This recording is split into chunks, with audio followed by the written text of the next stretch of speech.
Hello, friends and family. What is going on, guys? It is Wednesday. It is halfway through the week. We are almost there. We're almost there.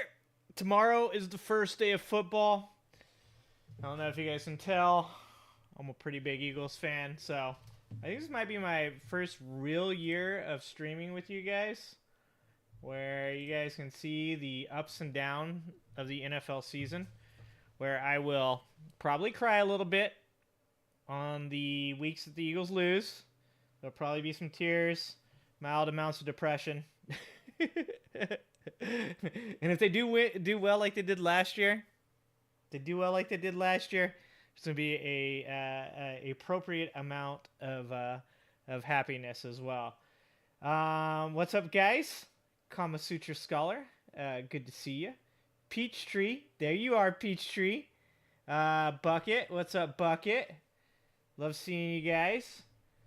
So this week, guys, we've got, as Kama was pointing out there, we've got our good friends, the Proud Boys, finding their forever homes, and I fully support them in finding a place that accepts them for who they are, treasonous ass traitors. I think all of this is kind of amazing, guys, because to be honest with you, okay, complete honesty here, this is going to be amazing because these are all setting up Donald Trump's trial. This is all setting up precedent for all the bullshit defenses that he is going to plan to use to try to get himself out of being prosecuted. And every one of these things that he's going to say, but what about this? They're going to go, nope, we already sent somebody to prison for that. And he's going to go, but what about this? And they're going to go, nope, we already sent somebody to prison for that too. And when they do, guys, God, it's going to be amazing. So I'm pretty excited. It's football season. It's football season and it's going to be indictment season. So I don't know if I'm an old guy. I don't know how much my heart can take. I don't know if I can take a fourth quarter comeback and Trump getting put in prison in the same week. I might not be able to handle that at my age. I better start doing some cardio, working on my heart health, because woo. All right. Well, we're going to start with TYT. We're going to start with our good friend Anna here. Then we're going to make our way through a couple things tonight. I want you guys to watch the Praeger interview with David Pakman. That was good. I've actually seen most of it, and it looked really good, and I'd like you guys to watch that with me. And also, we're going to watch a couple other things. We're going to watch the Proud Boys getting their due, what is due to them. I love that this guy is wearing I always keep that MF thing on me. The shirts just make it so much better. So much better. It's a day like other days. I don't know if that's true. We're making it through it. All right, guys. Well, here we go. Let's watch this. What's up, Fatty? Fatty, I saw your email, and I'm gonna be getting back to you on some of that, Fatty. I've been very busy. Oh yeah, I can't forget to do my thing. Can't forget to do my thing. Remember, good people support good people, guys. I want this to become a thing. I want everybody that comes through my channel to know that there's other good content creators out there. Some of them much bigger than me, some of them much smaller than me, that deserve to be bigger than they are. Even if they're way bigger than me, they still deserve to be even bigger, because I really want to see good people getting supported. So if you got the time and you haven't done it yet, please go support my good friend Angela Knight by liking and subscribing her channel. Please don't leave me for Angela. I would understand if you did, but I need to hold on to my 12 to 20 viewers that I get. Also support the Gray Pill podcast. He allows me to come on and spout my mildly insane ideas on his podcast every once in a while. And if you're up for some acoustic music on Fridays at 4 p.m., a young woman named Lindsay is also somebody that you should subscribe to. So if you guys get out there and just want to support some really cool people, those are some of my favorite people on the internet. So we'll be adding more people to the list. But for now, those are my favorites. And as I say every time, we're always working on big things. We're trying to make things bigger, better, and nicer. And yes, the half yacht is coming up. If we can just get redonked to just, I don't know, donate some more money. And speaking of money, as always, if you want to support me, you can join the Ginger Army by clicking on the join button on the page. You can also go to my store.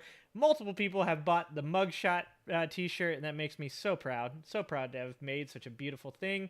And also, of course, sweaters and other t-shirts that are on there as well. I'm going to work on some new designs as soon as I get a chance. I've been very, very busy lately. And also, other than that, obviously, super chats. You guys can super chat me too, and every dollar that you guys give me goes to new stuff to make the live stream bigger and better and more enjoyable for you guys. Maybe at one point or another, I can pay for some hair plugs. You guys can.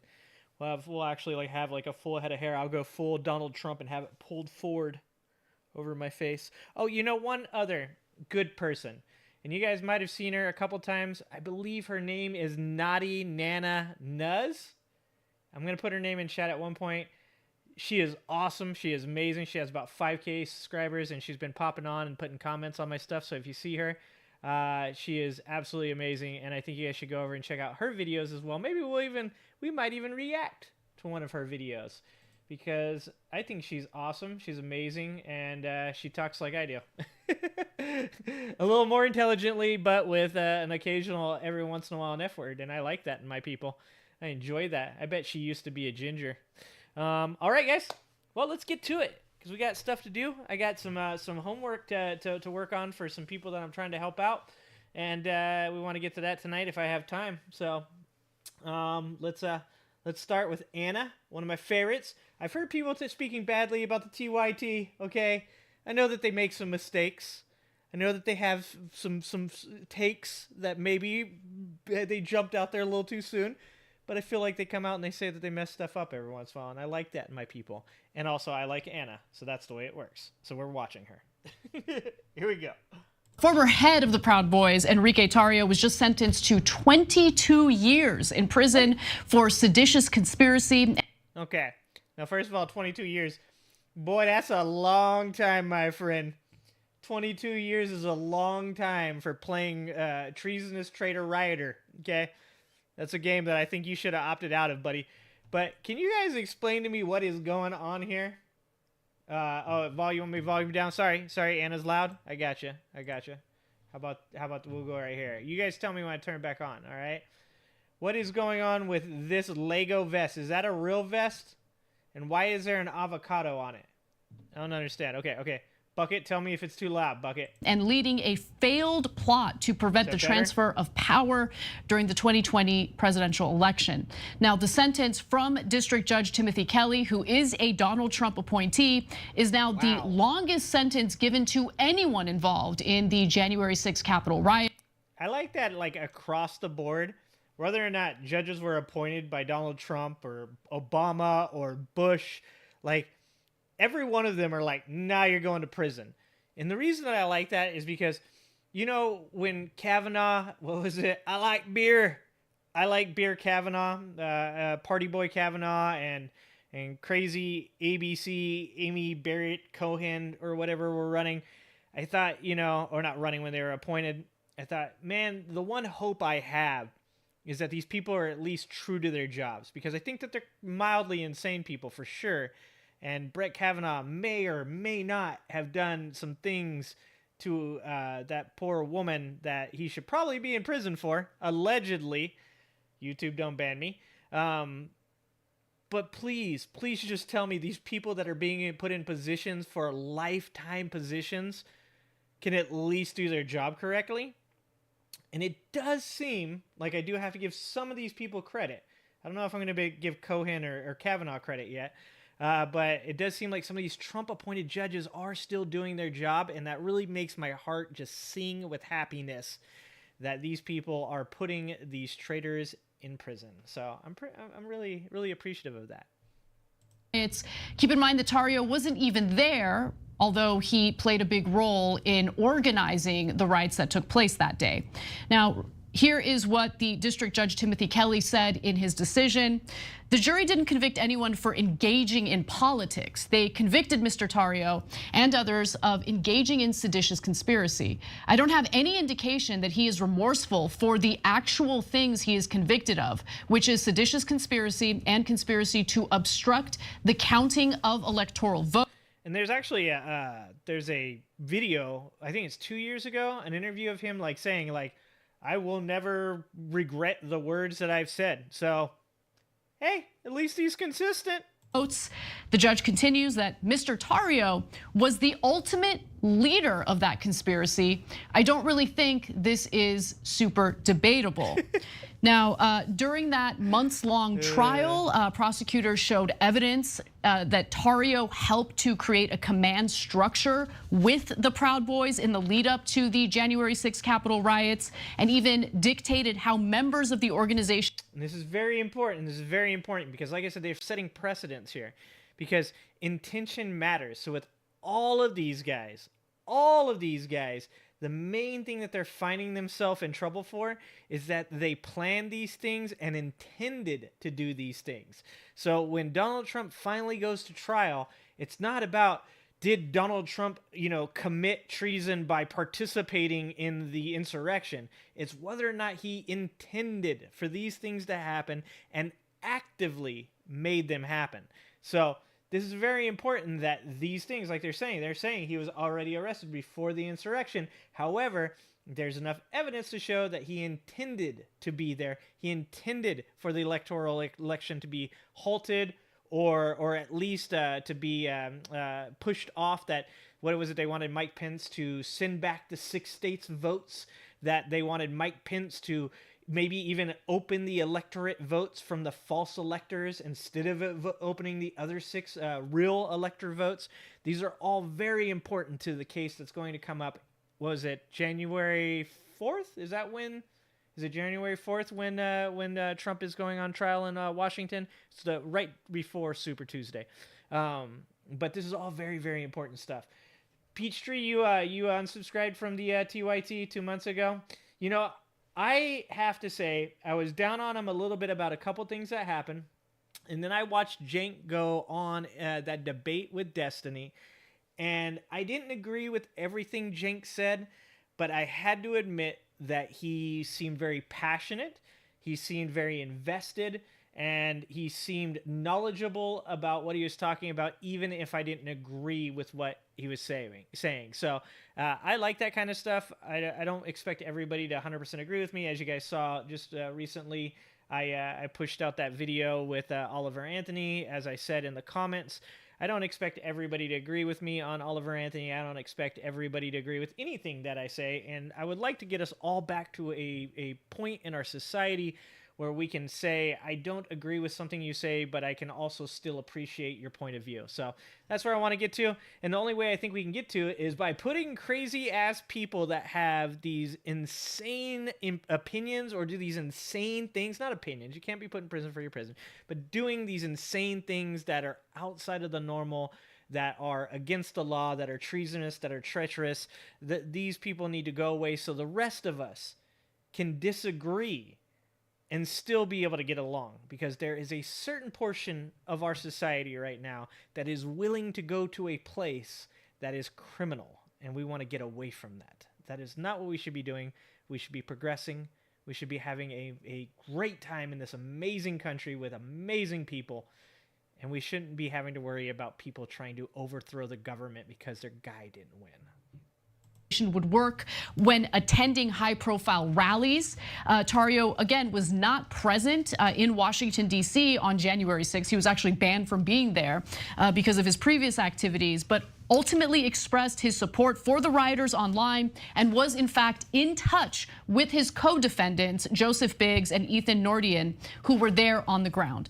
Now, Kelly sentenced those individuals. How's my mic now? Is it still too low, Renee? Am I quiet? Sorry.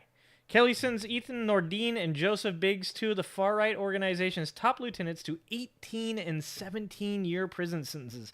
I believe that is called fuck around and find out, respectively. Zachary Rell, a local Proud Boys chapter leader, was sentenced to 15 years behind bars, while Dominic Pizzola, a low-level member and the only defendant acquitted of the seditious conspiracy charge, was sentenced to 10 years in prison. Yep, that's called treason, and that's what happens. Let me know if my mic is too low. I just changed my input, so that might change it.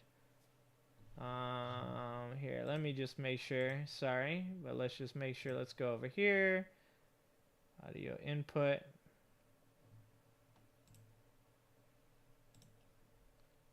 Looks like it's right. Looks like it's right. Okay, you guys tell me if I'm too low, okay? I appreciate the feedback.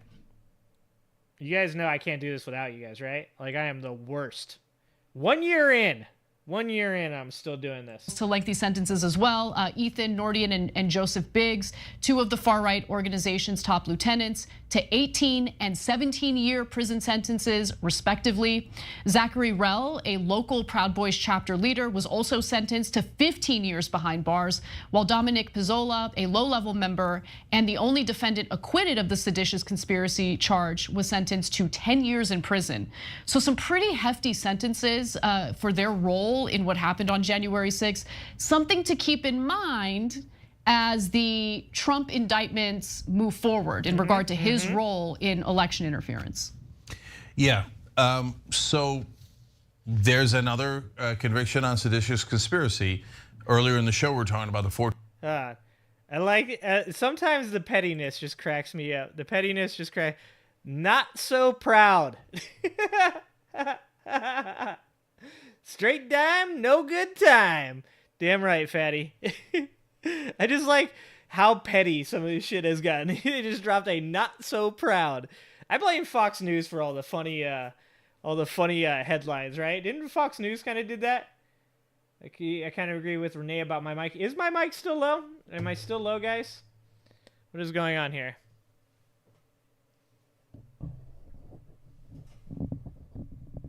I think we're on there. Maybe we need to pull a little bit closer, or do we need to be closer? Let's see what else we got here. I don't know. All right, somebody's gonna have to tell me if it's too low to hear me. Let me know. Let's do this business and then this business. There we go.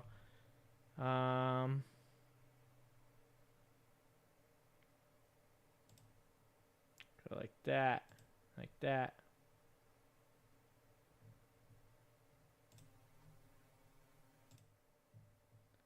Okay, how about now? That looks loud. Was that loud? We had scuffed cameras not too long ago. Now we're having scuffed mics. All right, here we go. This conspiracy.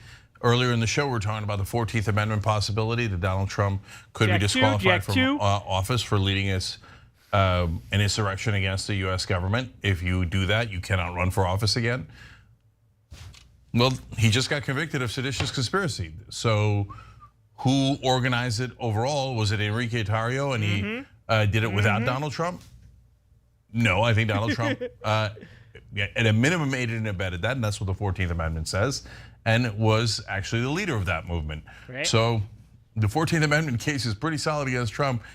And so if anybody doesn't understand what the 14th Amendment is too, when they talk about the 14th Amendment in the third section of the 14th Amendment, that goes all the way back to the Civil War. The very first case of that being used was Jefferson Davis. I might have said this before, but we're going to go over it again. It's Jefferson Davis, obviously the president of the Confederacy during that time. He was being held on trial, or not being held, he was on trial for treason. And the 14th Amendment, third section, is the section that disqualifies anybody that ever participated in treason by providing aid, comfort, or actively participating from political office at any point. What ended up happening was Jefferson Davis was on trial for the criminal offense of treason, and he actually used the fact that the 14th Amendment is self-executing. That means that you don't have to be tried. That means that if you have ever done something that's treasonous and it has been determined that you are doing that you did it and had intent to do it or provided aid or comfort, that means that you can no longer run for political office. So actually, Salmon P. Chase, who was the Supreme Court judge at that time, so this is a Supreme Court precedent, determined that that was true, and because of double jeopardy laws, Jefferson Davis would no longer be able to be prosecuted in a criminal case since he was already self-executed. It's a great term for Donald Trump. The 14th Amendment self-executed, therefore he could not be tried in a criminal case, therefore it would be double jeopardy. So this is kind of what's going on with everybody removing it from the ballots. New Hampshire having that on the docket to do so. Arizona possibly doing it. Probably places like Michigan and Pennsylvania, New Mexico, anywhere where he was trying to overturn these elections. You're probably going to see state legislatures being sued to perhaps move Donald Trump from the docket or from the ballot. And there is precedent for this. This was the earliest precedent, and it is completely possible for that to happen. If anyone, actually dares to follow the Constitution. Now, in terms of Tarrio, his lawyer's saying, hey, he's not a terrorist because he's an American and he's not a foreigner and stuff. He's just a misguided patriot. Yeah, well, if a misguided patriot tries to murder the president, for example, whether it's Biden or Trump, I don't care that he's a terrorist. I don't care that he's American or not. Now, this is not murder, but this was sedition. I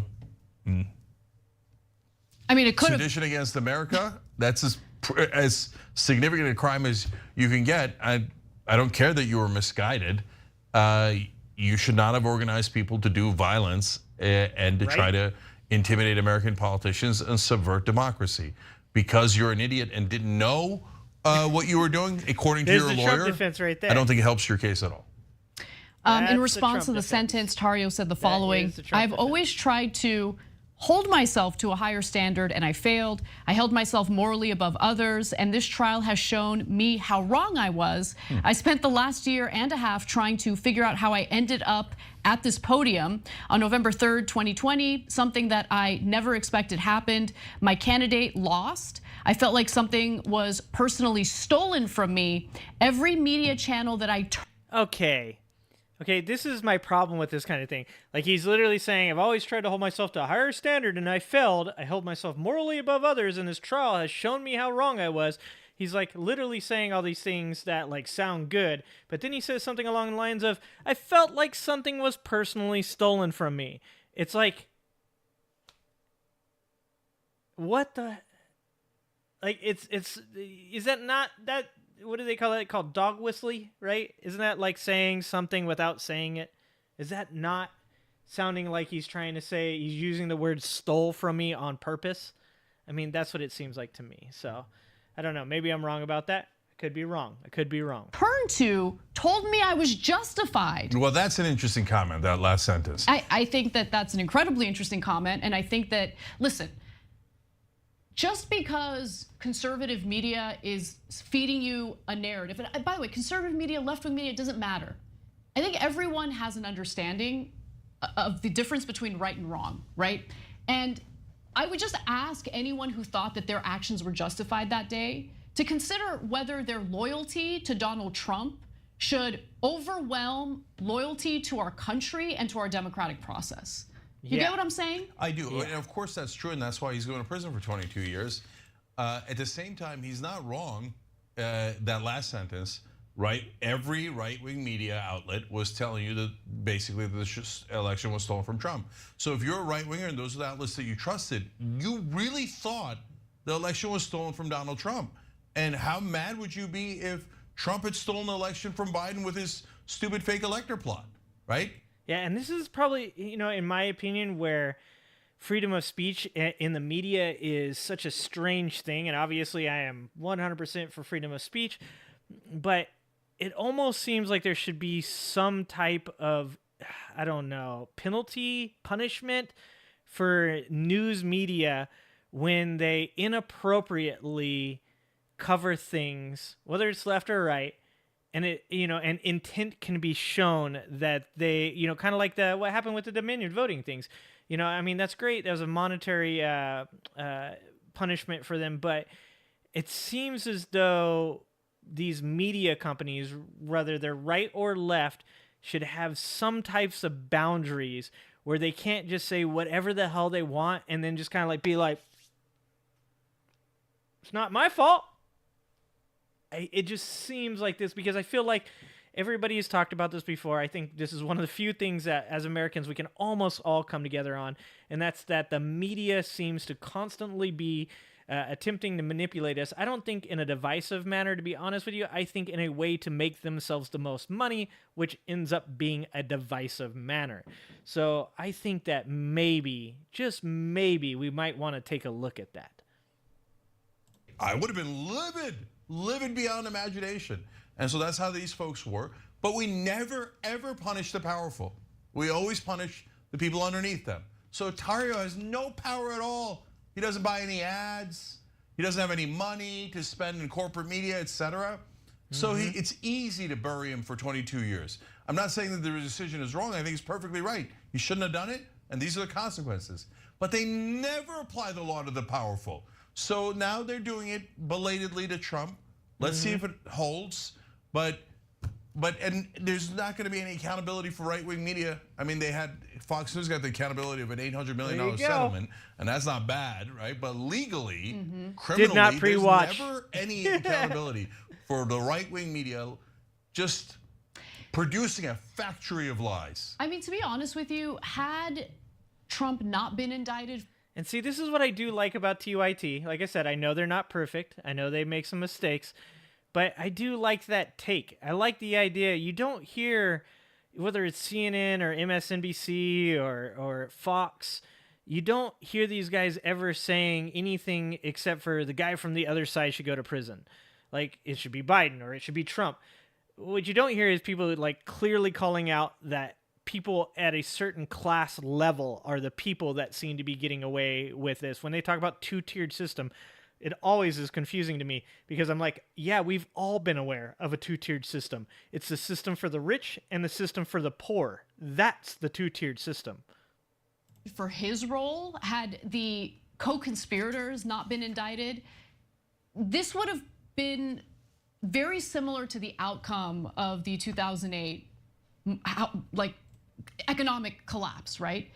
That was done as a result of Wall Street and just unbelievable greed, essentially, taking out all those mortgages that they knew were faulty, knew that they were going to default, and then packaging them up as securities and then betting against it. Like, that is what crashed the economy. And who ended up paying the consequences of that behavior? Was it the actual executives who were signing off on those, those maneuvers, or was it like, I think one person got prosecuted, like a low-level individual in Wall Street, not someone in the higher-up executive role. But luckily, in this case, we do have Donald Trump and his co-conspirators also indicted. That's the right thing to do. If you have Trump's minions facing incredibly lengthy sentences, it's only right that the head of all of this faces consequences as well. We'll see how that all plays out. Yeah, and of course, I didn't watch the whole. And the funny thing about that is something they're hitting on here, which is really interesting, is that is usually how it works out, isn't it? Isn't it usually like all the cronies go to prison, and then if the rich guy, kind of gets a little bit of a slap on the wrist and finds his way out of it. Here's one of the craziest things about this is when people talk about Donald Trump and the two-tiered system, it's not a two-tiered system. If he had done what every other rich person does and shut the hell up and just walked away from it, he probably wouldn't be facing any of these charges. But the crazy thing is he's his own worst enemy, to the point that like he could have got away with this, they would have let him go, but he couldn't.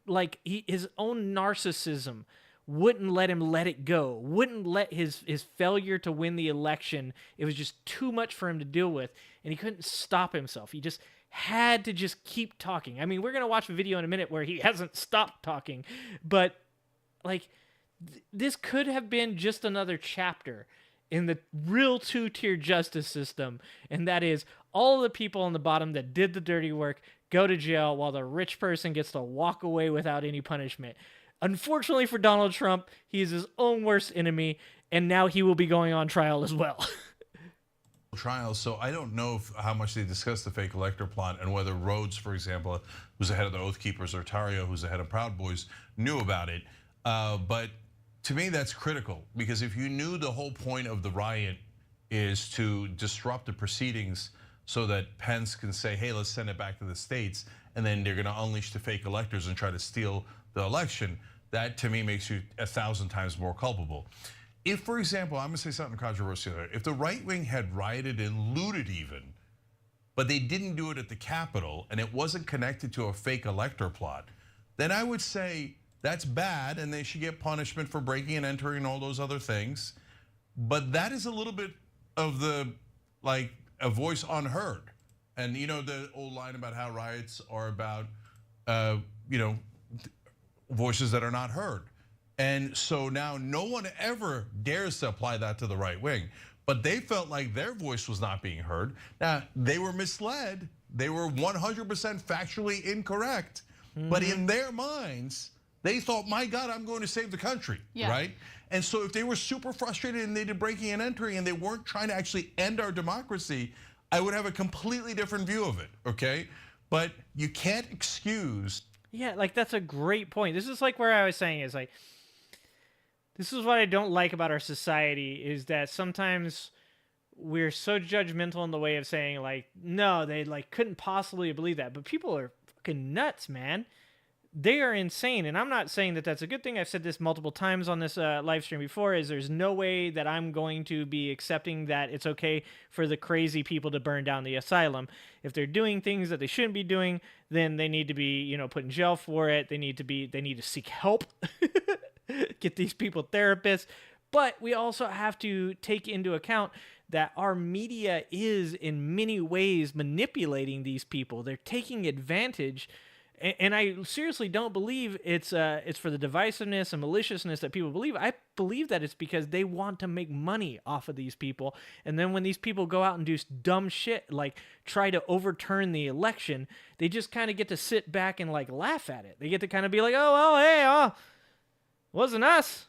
Good thing we didn't get in trouble for it. That's like the really like scary, shitty thing for me, is because I actually believe that these people, as insane as they may be, actually believed that what they were doing was the right thing. That doesn't make it okay. That doesn't mean that it should be allowed, but it definitely, we should look a little bit deeper into the subject than just the fact that these people are going to prison. We should start looking into why these people believed what they believed. That's the important part, because we shouldn't be talking about the disease. We shouldn't be talking about the symptoms. We should be getting to the root cause of what the disease is and where it came from. That's the most important thing, in my opinion. What's happening, Nathan? Pearly! Sorry, Pearly. I don't know what the hell is going on with my mic tonight. I'm going to have to wait until afterwards and fix it. I'm sorry if I'm too low for you guys. Usually I'm too loud for everybody. I'm usually yelling. So I appreciate you guys being here and dealing with my scuffed-ass mic problems. I spend too much time doing other things nowadays. I need to be just working on my live stream, taking care of me. Anyways, Nathan, Pearly, glad you guys could join us. Breaking into the Capitol, threatening to murder government officials, including the Republican vice president, and having a fake elector plot to completely destroy our democracy and replace it with what would be a fascist dictator at that point, Donald Trump. Yeah. No, that's what you get 22 years for. And so he says he's remorseful now, but that's what they always say before sentencing. And then usually right afterwards they change their tune and go, Donald Trump, right? Yeah. That's what one of the other Proud Boys leaders did immediately after sentencing. Yeah, look, I don't think what you're saying is controversial at all. You don't want to set a precedent where rioters are sentenced to 22 years in prison. This wasn't simply about rioting. This went much further than that, which is why you see these lengthy sentences, specifically for the individuals who organized what took place on that day. Thanks for watching The Young Turks. We really appreciate it. All right, we're going to try one more mic check here. One more. Yeah, QAnon. That's what you guys think, QAnon? One more mic check. How's that? Is that better? I won't force you guys to do this with me all night long. Let's see. Can I find I haven't had to mess with this stuff in so long that I usually don't even mess with it. Looks like we're good there. We're good there. What'd you do to my mic, Renee? I'm gonna blame this on Renee.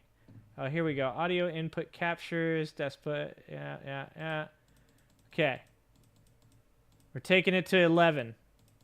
We're going with okay, how's that? Are we good? Oh, okay. Now I'm probably too loud, huh? All right, tell me if I'm too loud now. Gloves everywhere. Some are flat, fatty. Some are flat. Okay. All right. Nathan hears me great. So you guys, this is obviously a conspiracy against me and my ginger people. Nathan comes out says he hears me just goddamn fine. Thanks, Clive. Everybody that hasn't liked it, please like. I appreciate you guys so much. You guys know I love you, but I do need your likes as well. All right. Bit better, just fine. All right, Pearly. Pearly, I'm just here for Pearly, so I'm just trying to make sure everything's good for Pearly. All right. Onward and upward. So that's what's going on. We've got Proud Boys going to prison. We got these precedents that are being set by these trials that later on, like I said, these are all going to be things that Donald Trump uses to try to say, oh, I didn't know. It was my lawyers who told me that I was okay. And how would you like to be a lawyer for Donald Trump? Dude, it is a lose-lose situation. You have no chance of walking out of this unscathed if you are Donald Trump's lawyers. All right, so speaking of... So I wanted to, I gave my explanation of the 14th Amendment, but I wanted my good friend Brian Tyler Cohen, who's a much better journalist than I will ever be. So we're going to see. We're going to see what Brian here thinks about Trump's disqualification over the 14th Amendment surges into the spotlight. We're going to see what's going on here. Moving Trump from the ballot due to Section 3 of the 14th Amendment, and very fittingly, I interview Arizona Secretary of State Adrian Fontes about the process he's considering regarding disqualifying Trump from those ballots, how the courts will play into this, and what the deadline for a decision is. I'm Brian Tyler Cohen, and you're watching No Lie. So obviously, Donald Trump's criminal trials have been sucking up. And while we're here, boys and girls, if you haven't liked it, if you haven't subscribed to it, Brian Tyler Cohen's man. Please give Brian Tyler Cohen all the love because he deserves it. Most of the oxygen, but now the issue of Trump being disqualified from the ballot is also elbowing its way into the spotlight. So I'm going to talk about a little bit of the process for disqualification, although not too much because my interview today is literally with a Secretary of State and he's a much better authority on this than I am. But I mostly want to focus on whether it's a... Yeah, I pass the buck to Brian. Brian passes the buck to the Arizona guy. We're just all like, we'll let somebody else explain it.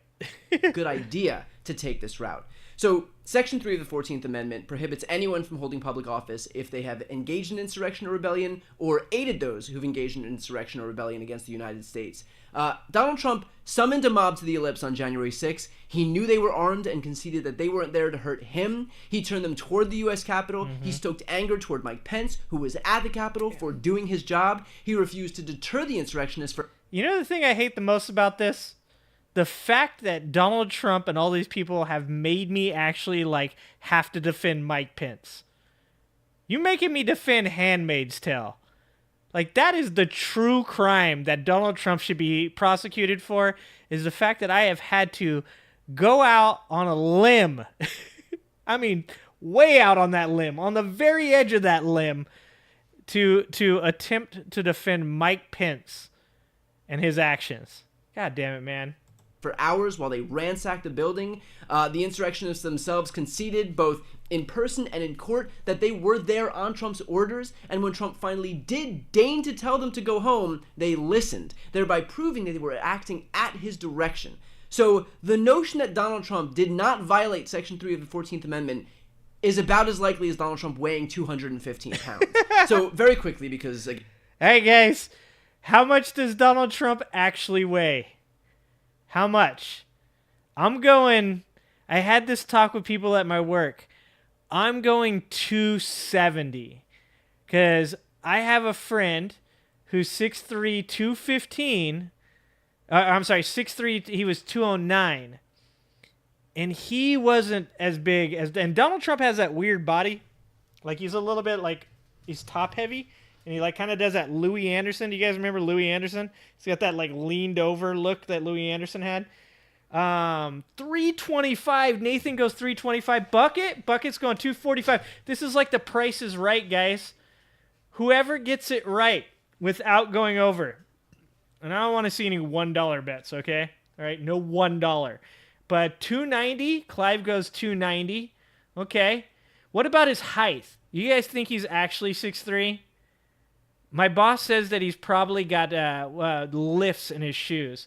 So I'm going like 5'10 and a half, and then he's got like 4-inch lifts. That's what I'm going. I'm going 5'10", 270. Peachtree, 277. Okay. All right. We're getting some 6'1". You're going 6'1". All right. You're going 6'1". All right. I just feel like he's just one of these guys that's going to claim he's over 6 feet.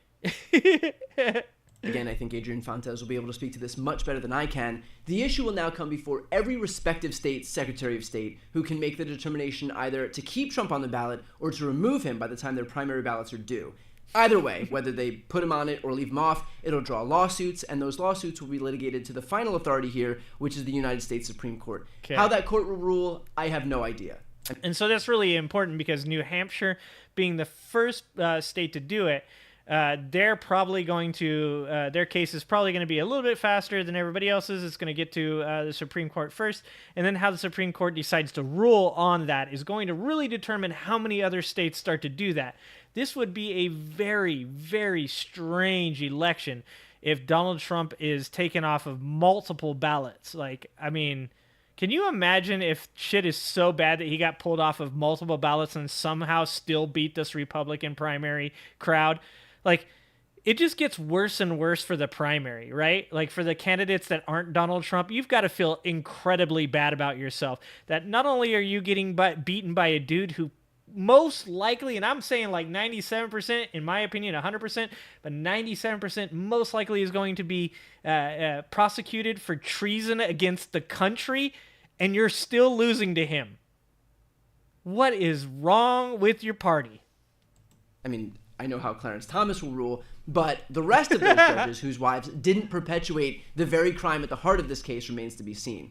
So this issue will absolutely be front and center as Secretaries of State figure out what to do in the coming months. So the question then becomes, should they? And I know that having a Secretary of State disqualify Trump from the ballot feels different than, for example, a jury of his peers convicting him on charges for which there is a boatload of evidence. And that at first glance, it probably has an anti-democratic feel because this is based on the Constitution, and everything in the Constitution is up to interpretation, and interpretations tend to vary based on what side of the aisle you're on. But there are two reasons why I think the answer is yes, they should disqualify him from the ballot. The first is that he engaged and aided those who engaged in insurrection. Again, I listed at the top a raft of examples from summoning his supporters to the ellipse, to telling them to march to the Capitol, knowing they were armed, to turning their focus onto Mike Pence to do something that he has no legal basis to do. And so the Constitution is clear, and the events surrounding January 6th are clear. That's the whole ballgame. And if we're going to not enforce the Constitution because we're worried that the right is going to cry... You know what I like about Brian and Kyle... the TYT guys too, like, is that you get to see real emotion. Like, you can tell Brian's about tired of this shit, man. It's like, how many times do I have to say this? How many times are we going to go over this? This is ridiculous, and that is the way that people should be right now. Like, I always feel like I'm a little bit over the top, and I like to see people actually getting a little emotional, saying, like, this is bullshit. Should we really be even doing this right now? Because I think that that's where our sanity has been jeopardized, right? Is like, we're being so patient. We're being so accepting. We're letting the trial, like, work its way out. And really, what we all want to say is, isn't there enough evidence just to put this dude in prison? Cry foul, then we can never enforce any laws because guess what? They're going to cry foul regardless. Like, I remember losing my mind over Merrick Garland pussyfooting around this whole investigation in the beginning because he was so worried about the optics of looking politicized. Here's the thing. Not prosecuting someone because you're worried about the optics of looking politicized is also politicizing it. And the same applies here. If secretaries of state pick and choose when to enforce the Constitution dude, me and Brian could hang out. because of optics, then they are doing the exact thing that they're trying to hedge against. So the only responsible move here is for those secretaries of state to do their jobs and enforce the Constitution regardless of the blowback. Because remember, it is not their fault that Trump is in this position. No one forced Donald Trump to incite that mob to violence. No one forced him to send them to the Capitol. No one forced him to sic them on Mike Pence. That was all him. So if these Trump acolytes are looking for someone to blame in all of this, they might want to start with the guy who landed himself in this position. And here's the second reason that these secretaries of state should disqualify Trump, because it'll be taken up by the Supreme Court anyway. The stakes aren't that high because the final decision will rest with the highest court. So at this point, there's no reason not to enforce the Constitution and disqualify him from the ballot. If they needed a... That's going to be really trippy. So what if it goes all the way to the Supreme Court and then the Supreme Court upholds it? Do the QAnoners, the hardcore Trumpers, do they turn on the Supreme Court then? I mean, obviously, the three that aren't Republican are already, in these guys' opinions, like the worst human beings on earth.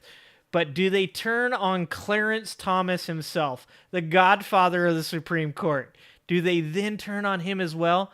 Like, how they won't have anybody left to support but Donald Trump. And this is where I'm at, guys. Then maybe, just maybe, Donald Trump takes him and all the crazy-ass people that follow him, and they just go somewhere else.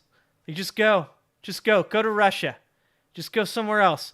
And then the real Americans, the real patriots, and I'm not tossing out the right.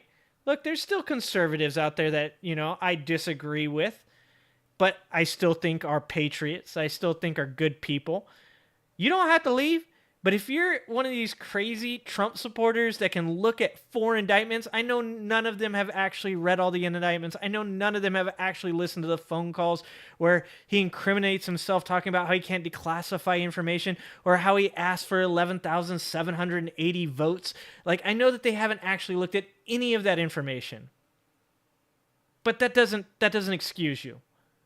If you're following the Great Orange Messiah without even looking at the evidence to his why he actually could be guilty, or if you have and you still think he's innocent, go live in Russia. All of you guys. Just go so the rest of us can get back to sanity so we can start tackling like real problems, like actual problems in America. Because this is all just distracting us from being able to actually talk about the things that matter in America. Instead, we're focused on keeping a person that most likely committed treason away from the most powerful position in the United States of America.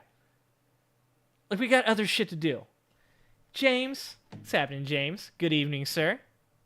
Permission structure to be able to make a hard call, there's nothing more helpful than knowing that at the end of the day, the onus isn't on any of them to give a definitive answer to this question anyway. So with that said, here's a preview of my interview with Arizona Secretary of State Adrian Fontes. So the question of whether Donald Trump will be disqualified from state ballots in 2020. Dude, I hate to have to pause it again, but my man Brian's got some sharp suits right there, dude. I put on a suit and I look like a clown. I need to get a hold of Brian and get some advice on suits, man. 24 is a main focus across the country right now.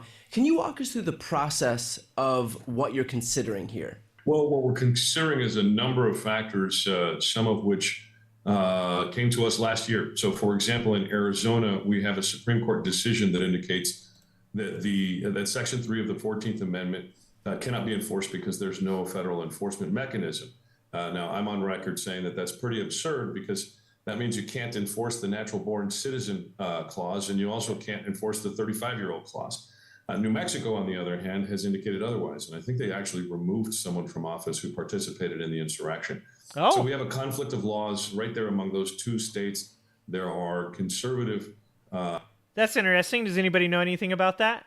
The New Mexico, I would like to figure that out. I'm going to have to look that up, whether or not they have removed somebody for the 14th Amendment already. from the New Mexico ballots for participating in the insurrection. That's interesting. Law professors, even one, a founder of the Federalist Society, who's indicated that it is not only, the Section 3 is not only in effect right now, but is sort of mandatorily executable. And a guy like me who... Yeah, once again, it's self-executing. That is the most important part about that, is that when Jefferson Davis was on trial and got out of the criminal prosecution, it wasn't because he had been tried for treason. He was being tried for treason. It was because the 14th Amendment, third section, is self-executing. Doesn't disqualify Mr. Trump is subject to a lawsuit. And there are some other folks who agree that it may actually be in effect, but you just can't enforce it. And then there's a varying other set of circumstances, like what's the standard of proof that we would use. So there's a lot of considerations that we have to take into account. Right now, I guess the best way to say it is we are deciding how to decide. Now, there is a lot of talk about secretaries of state and the courts. Will the onus be on you to decide whether or not to include him on the ballot and then it'll be litigated afterwards? Or will this be litigated by the court first and then you'll take your cues from them? Well, it's as much a question of duty as it is of timing. I have a duty by the time we hit the 14th of December to notify my local election administrators as to whose names are going to be on the ballot. That's my certification as the Arizona Secretary of State. Different states have different rules, so we'll just talk about Arizona for now. That's December 14th deadline. But at the same time, we may end up in court, and that means that I... Dude, you think Florida has any laws pertaining to this? In Florida, you could probably be like 14, committed treason, high on bath salts, still run for president. We'll have to follow whatever the courts are saying. So there's a timeline involved. There are different courts and different, superior authorities involved. And so we're just going to have to see how this thing plays out. I know that you're going to be doing a lot of listening here, but you're also an expert in this area. So based on your knowledge of Section 3 of the 14th Amendment and what it says about the eligibility of someone who engages in or aids someone who engages in an insurrection, do you think that Donald Trump is qualified to appear on the ballot in 2024? Well, I could give you a quick answer, but that wouldn't do it justice. So let's run through a quick analysis here.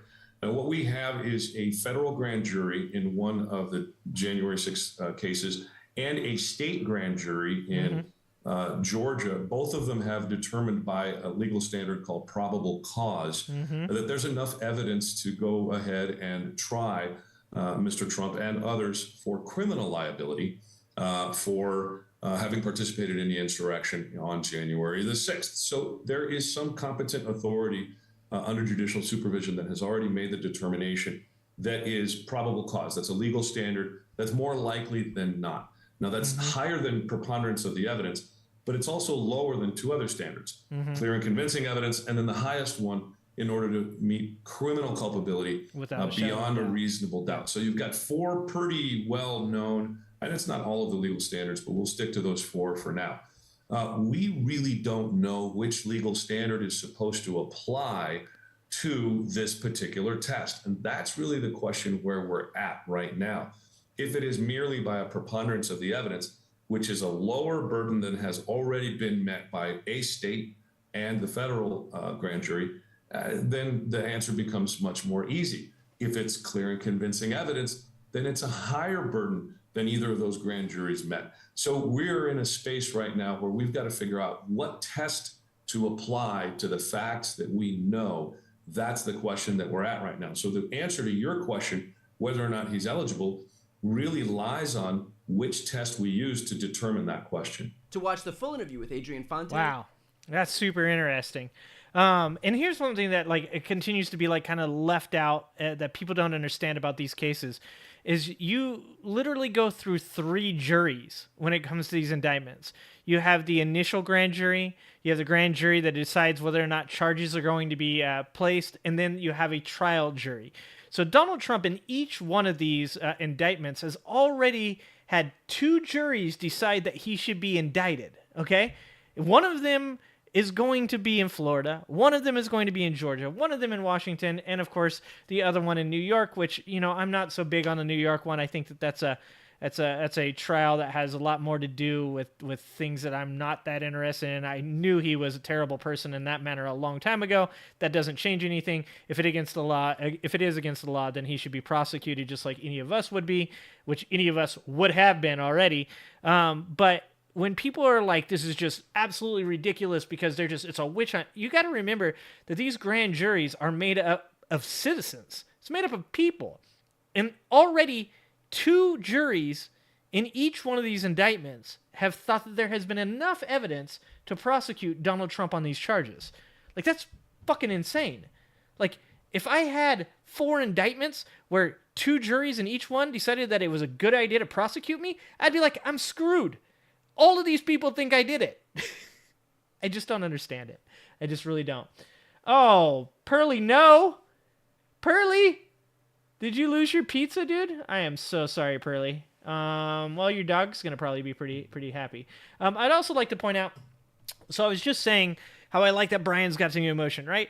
Like, it's like having a color commentator in sports. You want to have somebody that's got a little bit of, like, you know, emotion and stuff. But then when I want to hear about facts, when I want to hear somebody talk about, like, what is actually going on in a case, I want somebody that's clear, that's well-spoken, and understands the subject.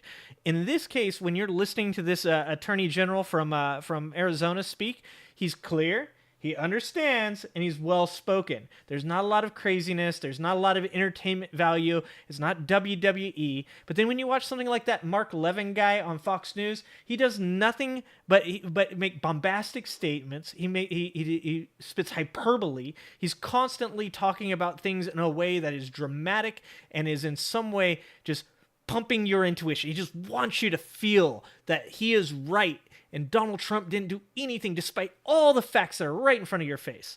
Like, that is what I can't stand about our media, is that we have this, like, real intention to distort facts by making them super emotional and appeal to people on an emotional level. So it's like one thing to have like a commentator come on and show some emotion. It's another thing to have somebody that is there for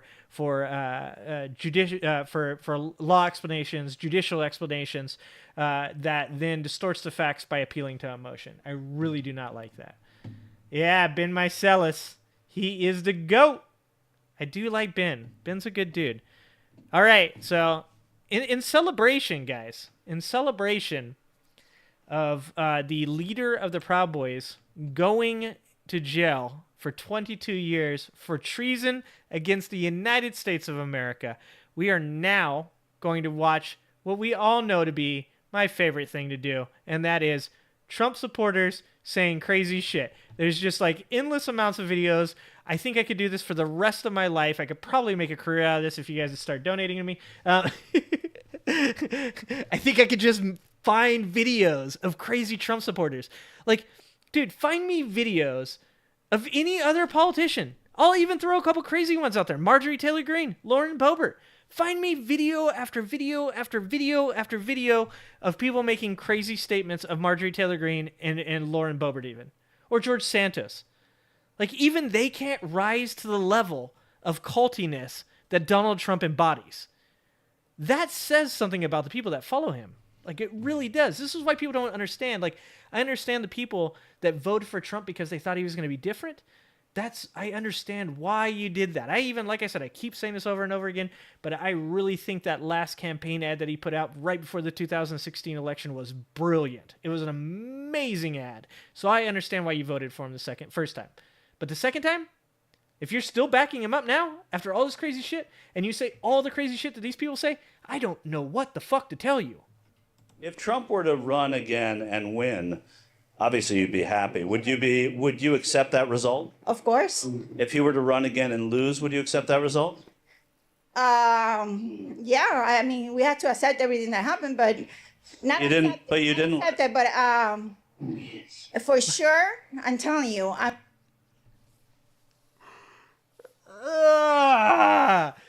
like, I thought for a second she was gonna agree. Just for a second there, I was like, oh, wait, maybe I'm wrong. Maybe I picked the wrong video. I could literally Russian roulette these videos. I mean, the numbers, the registered voters, the 80% of people voted for Trump. 80%. Yeah. That's interesting. I hadn't heard that number anyway. Like 80 million people voted for Trump. So 80 million, but that's not. You add the numbers, Biden is not the one that should be in the White House right now. Okay. If Trump wins, would you accept that result? Yeah. But you wouldn't accept the Biden result? No. Could it be rigged, is what I'm saying, in favor of Trump? Dude, you can like literally see their brains like seize up. Like, dude, dude, if somebody says something to you, like, okay, would you accept it if somebody came to me and Donald Trump wasn't currently under charges of treason, and we're like, okay, if Joe Biden wins, are you okay with that? Yeah, sure, that sounds good. Okay, if Donald Trump wins, are you okay with that? Yeah, I wouldn't like that they won, but yeah, sure, why not? That would literally be my answer. If you had people I enjoy, if Michelle Obama ran for president against Mike Pence, and you came to me and you said, will you accept it if Mike Pence won? Yeah, sure, why not? Like, I'm not living on the slippery slope where I believe that like everything that is happening right now is some kind of crazy conspiracy. Like, it's so insane. It could be, but that's a real stretch because Trump and the Republicans have never had the on-the-ground machinery that the Democrats have had for 100 years. Is he talking about voting machines? What do you mean on-the-ground machinery? You can't recreate that in 2 or 3 years. But he won in 2016. He did. Right. And so if all that machinery is so great, what happened to it in 4 years? Right, they weren't ready. They didn't believe he. Okay. See, this is the shit that breaks my brain. Okay, so it's like, all right. So he won in 2016, and it wasn't rigged. But then he lost in 2020 because it was. And then if he wins in 2024, 2024, then it wasn't. But if he loses in 2024, it was. Like, how does that make any sense? Okay, even if you're going with this man's logic, in 2016, he won because they weren't ready. That means that they should be ready at this point, right? That means that if he wins in 2024, then they're the worst riggers that have ever rigged a rigging election. These pesky machines.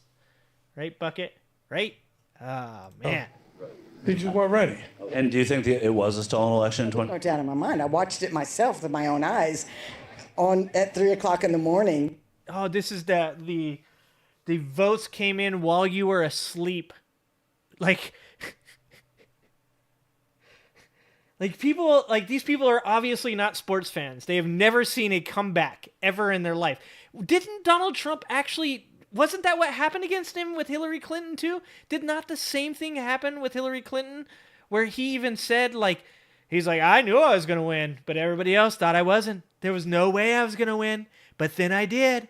The votes, they came in, and then I won. Like, isn't that what he said about the Hillary Clinton one?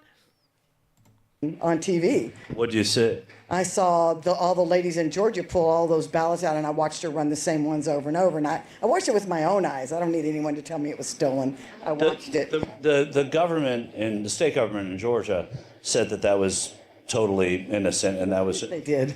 Well, it's a Republican government there, so I'm just curious. No, it's a Republican government. What would you have to hear to make you believe that was just an innocent, and that's? I watched it with my own eyes. Nothing. There's nothing that. I seen it.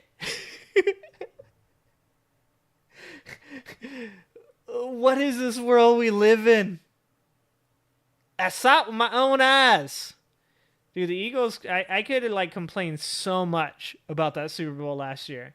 And you know what I said? They lost. They lost. They lost for a lot of reasons. And I saw a lot of people come out and say it was the field, it was the pass interference call, it was this, it was that. And you know what I said? So the Eagles lost. I seen it. You just gotta, we talked about, for how long did we talk about people and participation trophies? Were these not the people who were getting mad at people for participation trophies? We talk about how that just means that these kids aren't going to grow up knowing how to lose. They're all going to be sore losers. And these are the people who are the sore losers. These are the people that said that kids shouldn't get participation trophies because they're not going to know how to lose. How fucking ironic is that? That can make me believe that that wasn't stolen. And they're arresting people individually for all of this. I mean, the Pennsylvania, Trump just said it. They found in Pennsylvania that everything we said was right. They're just not showing it all at one time to show how much fraud there really was. I don't know if you've seen 2,000 Mules, but that shows exactly how. I was just listening to people who were Trumpers and Republicans actually being like, yeah, I know that was all debunked. Like, there's still like some sane people out there. I think some of these people, not this woman obviously, but some of these like commentators, news commentators, YouTube commentators that are obviously still riding the Trump train to glory and monetary value. They look like they can't even believe the shit that's coming out of their mouth, right? You know, they're like, oh God, I got to stop saying this, but the money is so good. There's no fucking way that you can watch movies like that have been debunked and believe that anything that you're watching, I mean, the edited videos, the Georgia video of the ballot stuffing, where literally was it the Attorney General, Raffensperger? Was he Attorney General? No, he wasn't. I can't remember what Raffensperger is, but he's the guy that was on the phone call. Literally said, I have the real video. You can look at the real video. And Donald Trump says, we don't need the video. We don't need it. We've got a better video. It shows her doing it up to 3 times. I don't know why she didn't do it more, but she could have, but she didn't. Like, dude, like, this is not evidence. Yeah, and he was planting the rigged election stuff. Yeah, exactly, Pearly. They've gone to show that in 2012, when Obama was running, he was already planning through Twitter. This is why this is important. This is why people, you can't tweet anymore? A man can't tweet? You know, it's like, no, that's intention. When you do something in a certain manner over and over again, you are showing intention. And then when something happens, like if you tweet about wanting to see somebody murdered over and over again and talking about how it could possibly happen if somebody did it in this certain manner, and then that person died, you would go on trial. You would be a suspect. They would attempt to prosecute you. What's happening, FM?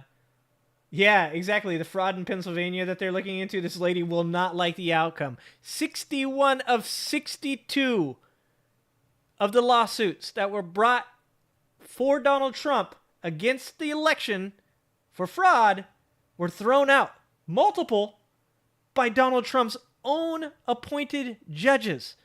2 Supreme Court cases in which he appointed 3 of the Supreme Court justices were overturned and thrown out. I mean, you can't get any, like, fucking more bipartisan. How they did it. I knew they did it. 2,000 Mules showed me how they did it. Trump won't lose. No! Literally, you just said it confirmed my bias. I believe something happened. Then when I watched this thing, it proved that it was that way. Well, he lost once. He could lose again. What if it happens again? I think it's impossible for him to lose again. You can't rig another election like they did the last one. Public won't stand it. Okay. All right. Well, this guy's going to need to watch this video. He's going to need to one of his family members. If you know this man, it is time for an intervention. Okay? Because when Donald Trump loses the election this time, and he claims that it was rigged, I want somebody to show this dude this video. So you think the last one was rigged? Yeah. And what? Well, absentee voting, voting machines, well, you know, all kinds of gimmicks. Look, Absentee voting and voting machines. That's not rigging anything. That's just normal voting, sir. I grew up in New York. I know how the Democrats and the unions work in the big city, how they maneuver the votes. And you just have to read what Biden said. What are you saying, sir? Get that clip. He said, we have the best voting machine ever put together. God damn it. This is my problem, is these people follow Donald Trump so much, they're used to just a dude insulting everything, that when somebody comes out and like says, have faith in the American elective system, they're like, yeah, that was definitely evidence that he was rigging the election, because that's what people do that rig elections, is they come out and tell you like, don't worry about anything, everything's good, I've got the best voting machines ever. Like, no, this is not even like plausible. Illegal voting machine ever put together, and he was right. But in all of the court cases and all the examinations that went on, it seemed like there was that the election went off, at least legally, quite well. I disagree with you. The judges tossed him. I disagree with the facts. What is it Rudy Giuliani said? We don't have any facts, but we have a lot of theories. Well, I'll look the other way. If you go back and look at Arizona, look at Pennsylvania, look at Wisconsin, look at Georgia. I did. I was in all those states covering. That's why. There's a lot of bad shit going on. He's like, sir, I'm a reporter. I was literally there. James, I'm going to make a movie, 73 million jackasses. James, I'd like to be in your movie. I have two countries. Whoa. I was born in Cuba, and I'm against communism. I'm a legal citizen of the United States since I'm 6 years old, and I love Trump. And what is it about Donald Trump that you love so much? I want honesty. I want a man that's gonna not give me the politician talk, and he's gonna change the country like he did for the first 4 years. And if he runs to either challenge President Biden or another Democrat in 2024, would he have your support? Listen, he's got my support now, today. I voted DeSantis, I voted Marco Rubio, I will vote Trump again, and I am firm believer that he'll either run with maybe DeSantis or Marco Rubio. Well, Trump is a Florida resident, so... Does Donald Trump like Marco Rubio? I don't think he does, right? Does Donald Trump like Marco Rubio? I don't think he does. It doesn't seem like his kind of dude. I always feel bad about these ones, like the immigrants that come from like Cuba or from these like actual like communist governments, and then they come here and then they're just like so like PTSD'd by their former government that then they kind of like bring that trauma with them, and then they like want to vote against anything that anybody says.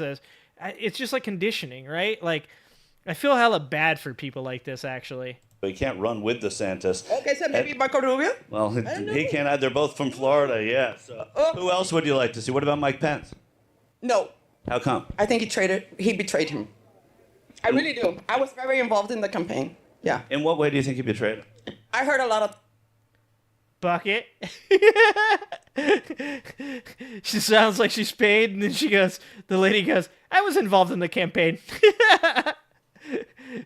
That's it. I'm switching seats with Bucket. Bucket has better takes than I do. I'm over here having some empathy, thinking that maybe, no, she was part of the campaign. I'll talk about it here in Miami, Florida. I was in a lot. I went to the AMP. I went to a lot of places. And yes, I feel that he was betrayed. There was a lot of talk behind the scenes that something happened. And I think that when the election took place, it would have been his, I think, major duty to Donald J. Trump to make sure that election was not stolen. And I firmly believe it was stolen. I saw it in the nighttime. Stop making me feel sympathy for Mike Pence. These people are driving me nuts. I don't want to have to defend Mike Pence. Over 30,000 lies in 4 years. Yep. And that's not, James, that's the crazy thing is like over 30,000 lies in 4 years. And people are like, so what? People lie. Not that much. Time. Where'd you see it? On the news, when I was watching the votes come in, he was winning. All of a sudden, those things changed drastically. I really think it was a...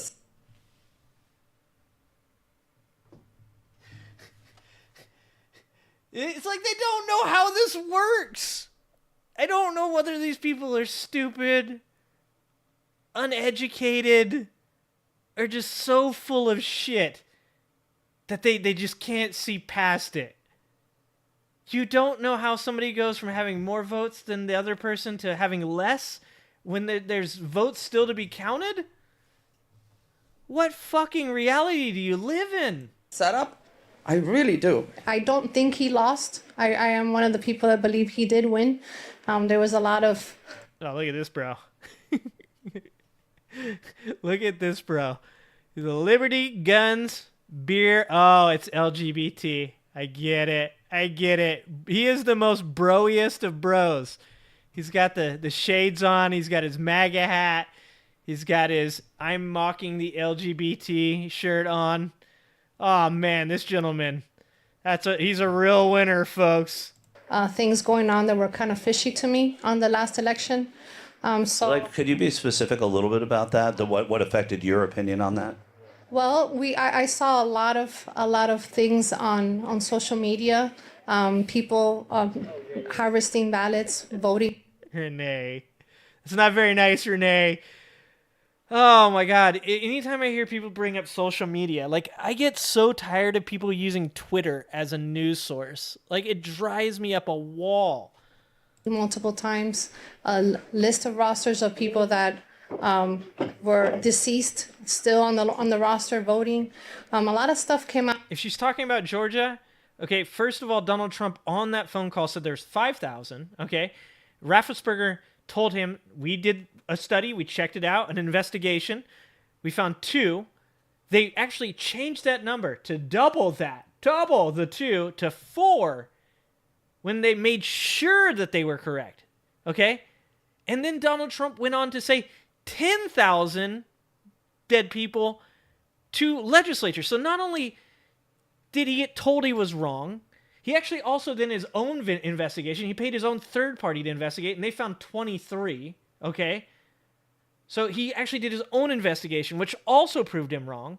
But not only that, he said 5,000 in a phone call, and then he decided it was 10,000 when he was actually speaking to the legislature. It's like, you can't make this shit up.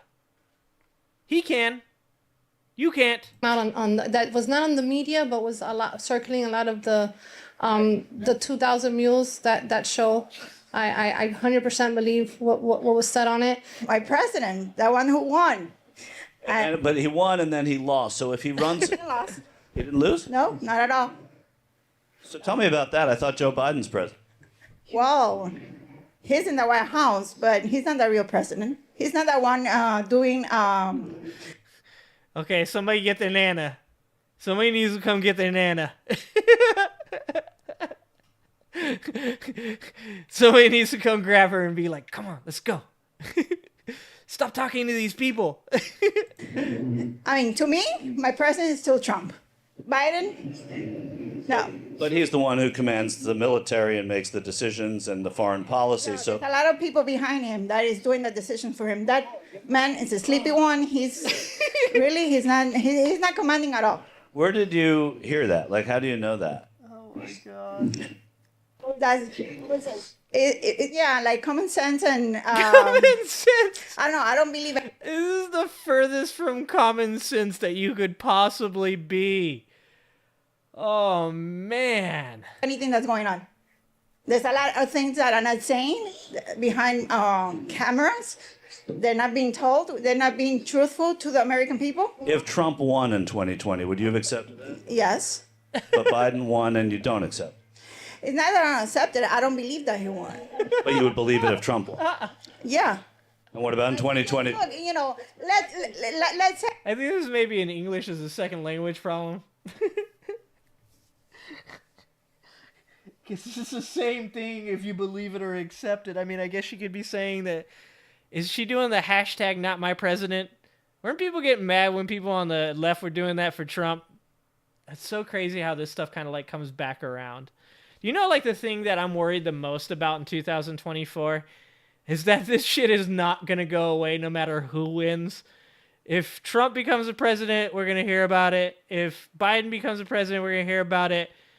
If Mom DeSantis becomes the president, we're going to hear about it. Like, God damn it, man. We need to get past the craziness. We seriously need to get back to just like some sense of sanity. How long is that going to take us, guys? Say Biden right now says he's going to do a rally. Do you think this many people will come to his rally? I doubt it very much. I don't. Dude, this is what I was saying too. When I was talking about talking to Trump supporters, like I can literally like for a while I was like really worried about like, oh, what if I like run into a guy who like has some like knowledge that I really have never looked into and I don't know about, and then like, you know, maybe I'll look foolish and I don't. The thing about Trump supporters is they literally just repeat the same shit that he does. It's so insane. I've never seen a group of people that were so easy to predict what they would say. Like, even with right-wing conservatives, there's generally like some nuance to the things they believe. And so you can't, you know, you left or right, you can generally like, you know, what like their top 3 are or what's important to them. But every once in a while they hit you with one that you didn't see. Like, you know, you're, oh, I bet you're pro-life. And they go, no, actually, you know, I'm pro-choice. Oh, really? No shit. You know, like, they catch you off guard. Trump supporters, these Trump supporters, they're so predictable. It's insane. In the campaign, there was 3 people and 3 mosquitoes. That's it.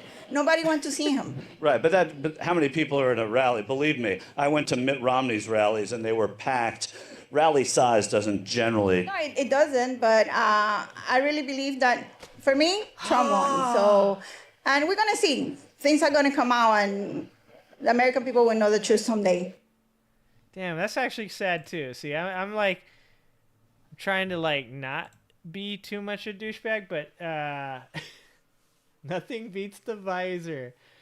Rose, it's a cult. It won't go away.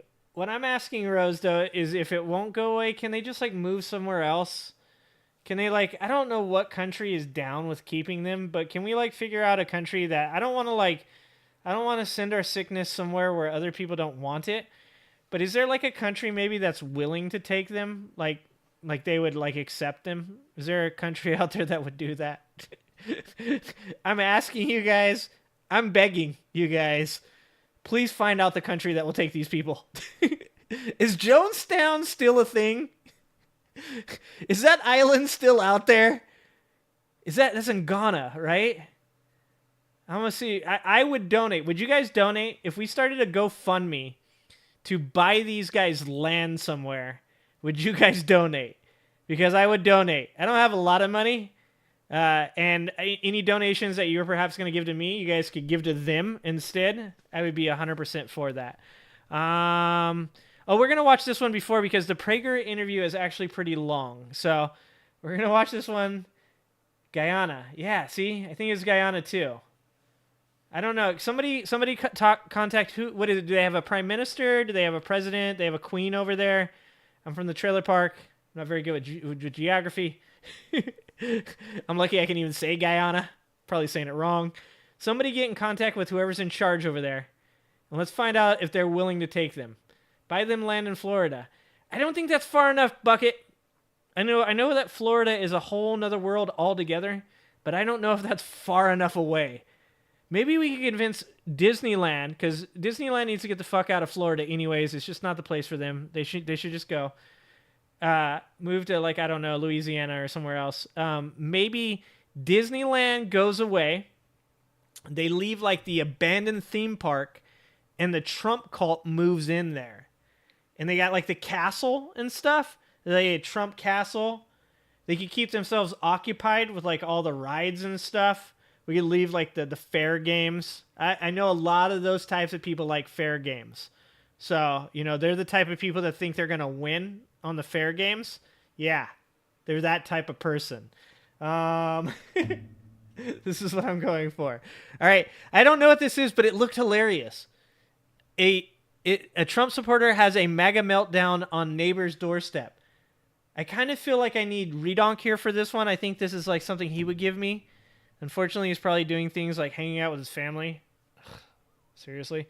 But we're going to watch this one, and then we're going to get to the Praeger interview because I want you guys to watch the Praeger interview. I thought it was actually really good, and I wanted to watch it again and kind of re-see some of the points that were made.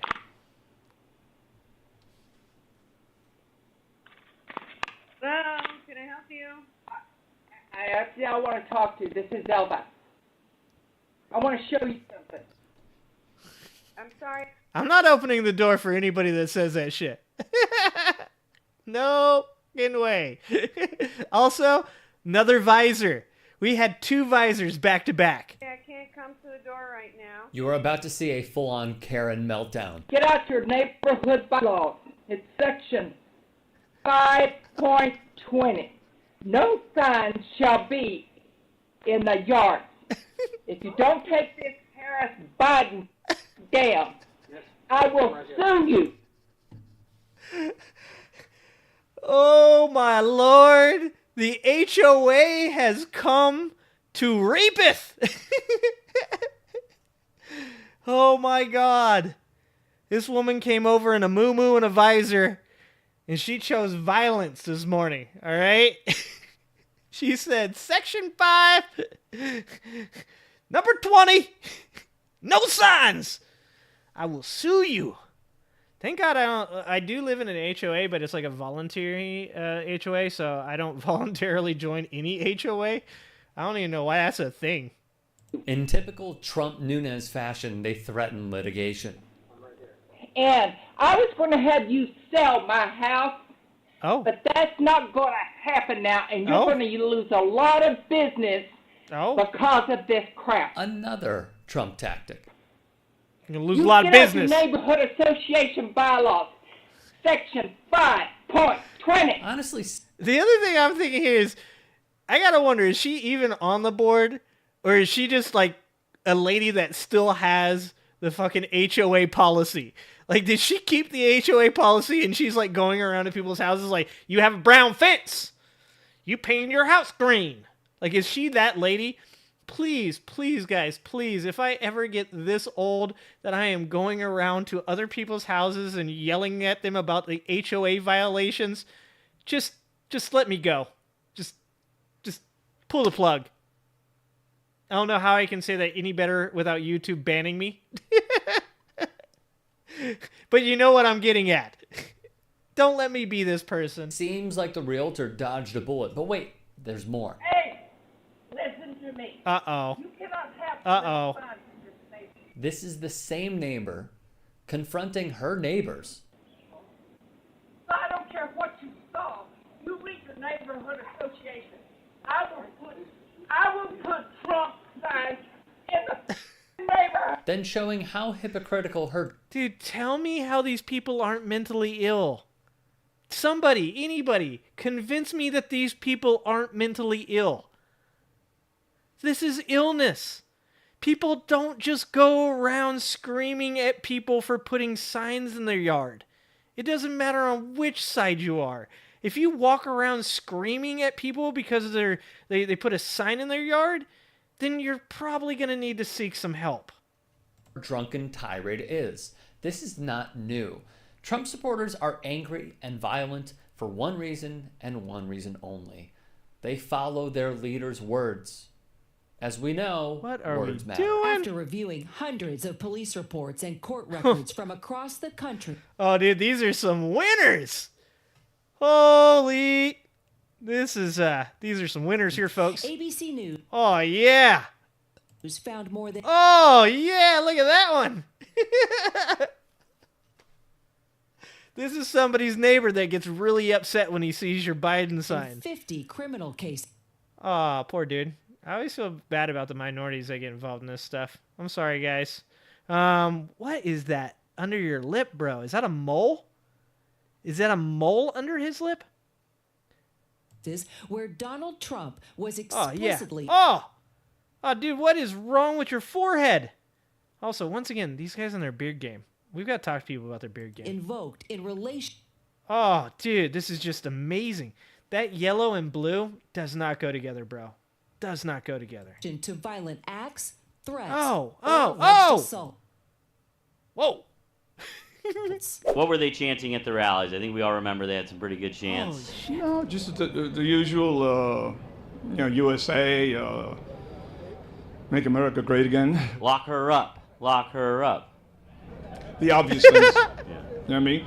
What do you think in general about jailing political opponents? Totally against it. It's against the Constitution. It's not America. It's not the U.S. I mean, think about it. Okay, so I feel like we're talking about two different things. Dude, from now on, anytime I'm on somebody's panel, I'm just going to end everything I say with, think about it. think about it. And when they like try to talk to me and explain their point, I'll be like, think about it.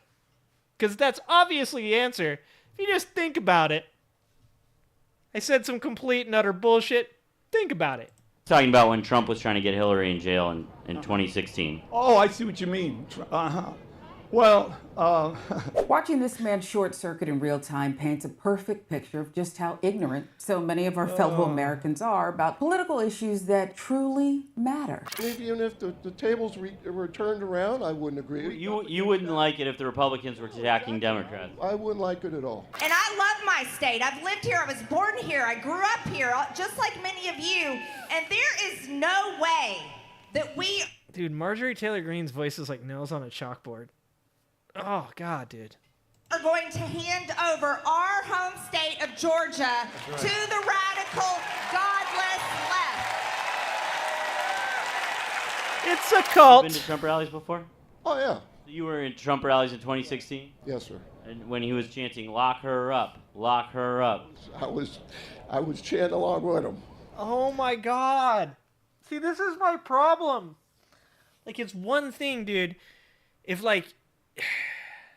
you say something and then later like people are like, oh, okay, that was hypocritical, you can, oh, okay, yeah, you're right, that's hypocritical, I hear you saying, you know, and then you can maybe explain, well, I thought this way at that time, now I think this way at this time.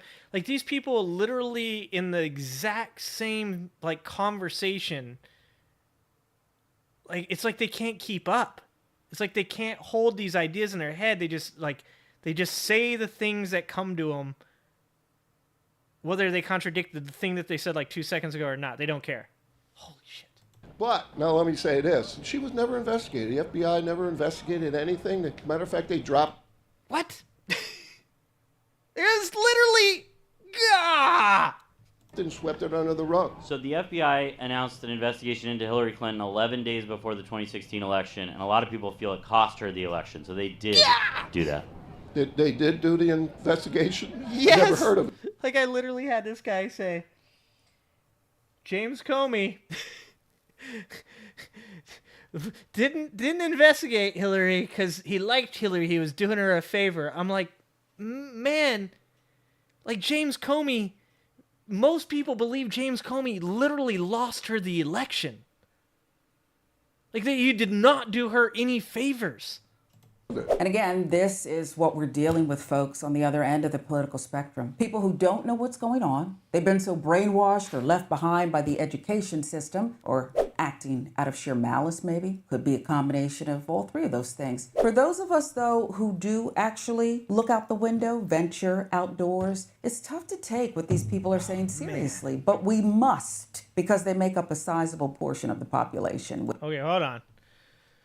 What is this that they find? What am I looking at here? Favorable.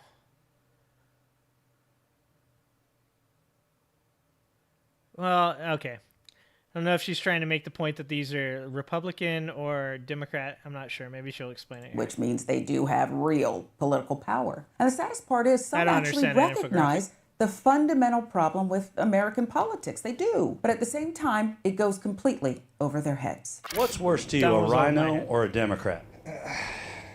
One's an infiltrator, the other one's just evil. What's worse, a rhino or a Democrat? Oh, it's that guy. Oh, he is not well. This is the guy, the adrenochrome guy. This is how bad it is, guys. Like, we know each of these people based off of the conspiracy theory that they most like. Like, they're the one that they enjoy the most. This is their identity. Well, it's a uniparty. I think Democrats are just more public about it. And the rhinos are a little more deceptive about it, you know, so they pull the wool over our eyes and still lead us to slaughter. What's worse to you, a rhino or a Democrat? Oh, a Democrat. Are you kidding me? I don't understand how people can be a Democrat. What's worse to you, a rhino? God damn it, man. Rhino or a Democrat? Democrat. Why?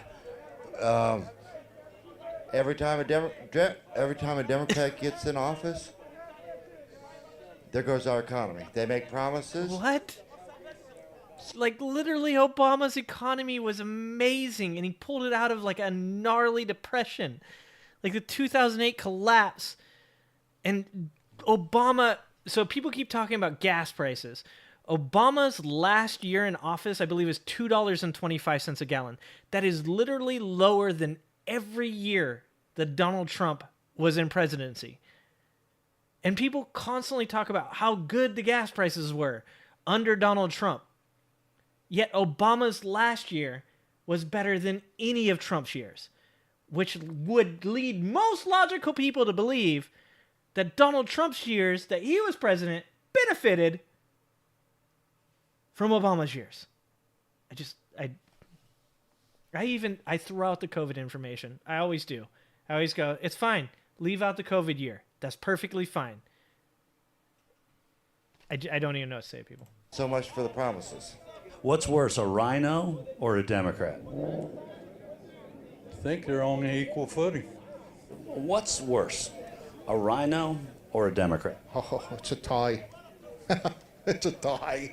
I mean, these guys are just terrible, and gals, whoever, are just trying to sell that type of thing, and it's just... This is one of the things I've been doing lately, is wanting to know more about a person's answer.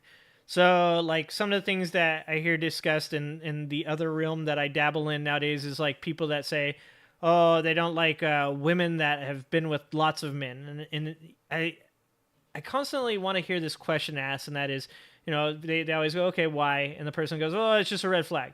Like, I want to hear the second question. I'm not saying there's anything wrong with not liking something about another person that isn't for you. In fact, I think it's the best thing to do is to find a person that is, like, the right person for you.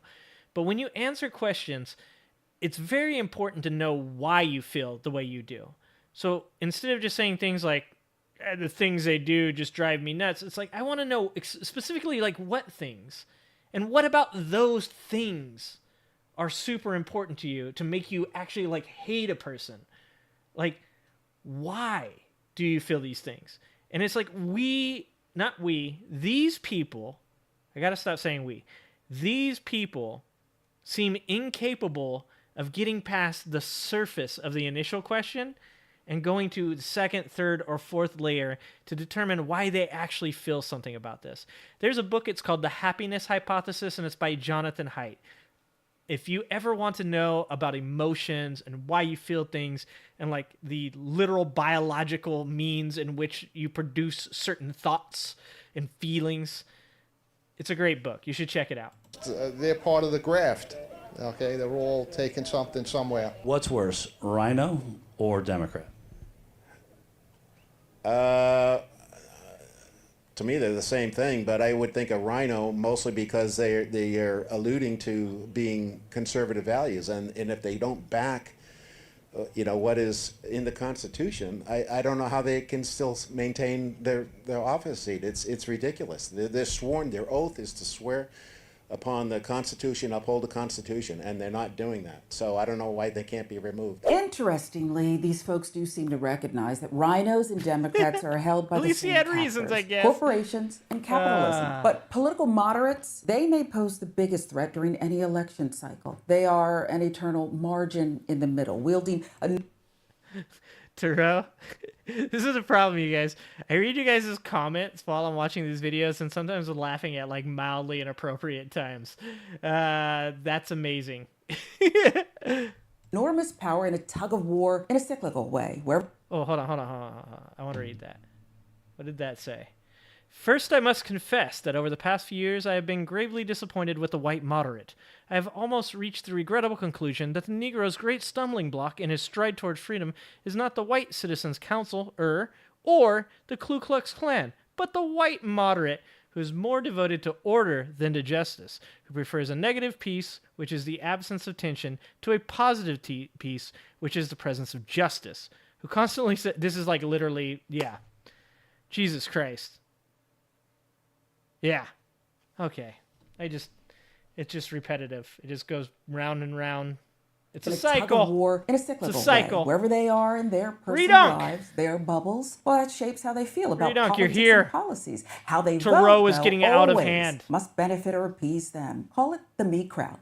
They hold back progressive policies, and yes, they will vote against hard right policies that make them personally uncomfortable. But they're not brave, they're always on their heels, never their toes, and that is why whichever side has the best or most sinister messaging, whoever's willing to do whatever it takes, can win. And that's what it's all about. Winning, staying in power, and then grabbing more. Yep.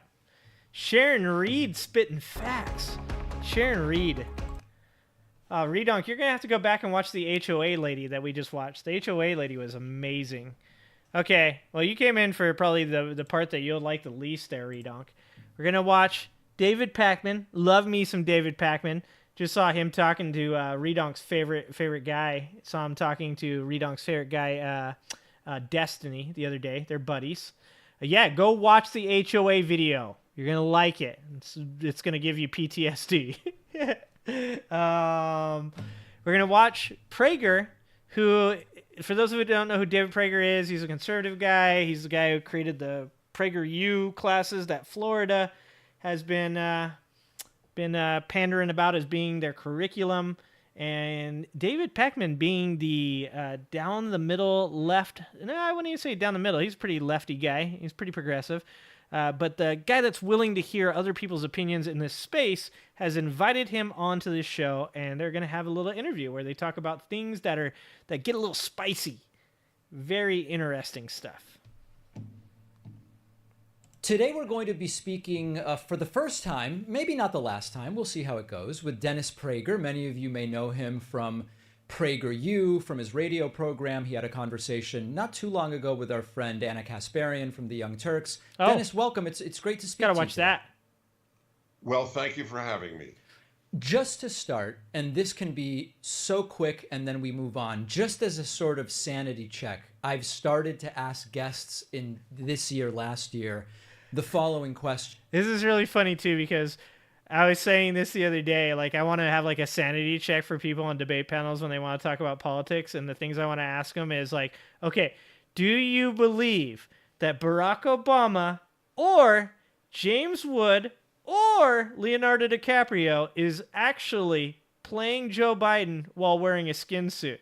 Because I'm pretty sure if you answer that question right there, I think we're done with the conversation. If you answer that with a yes.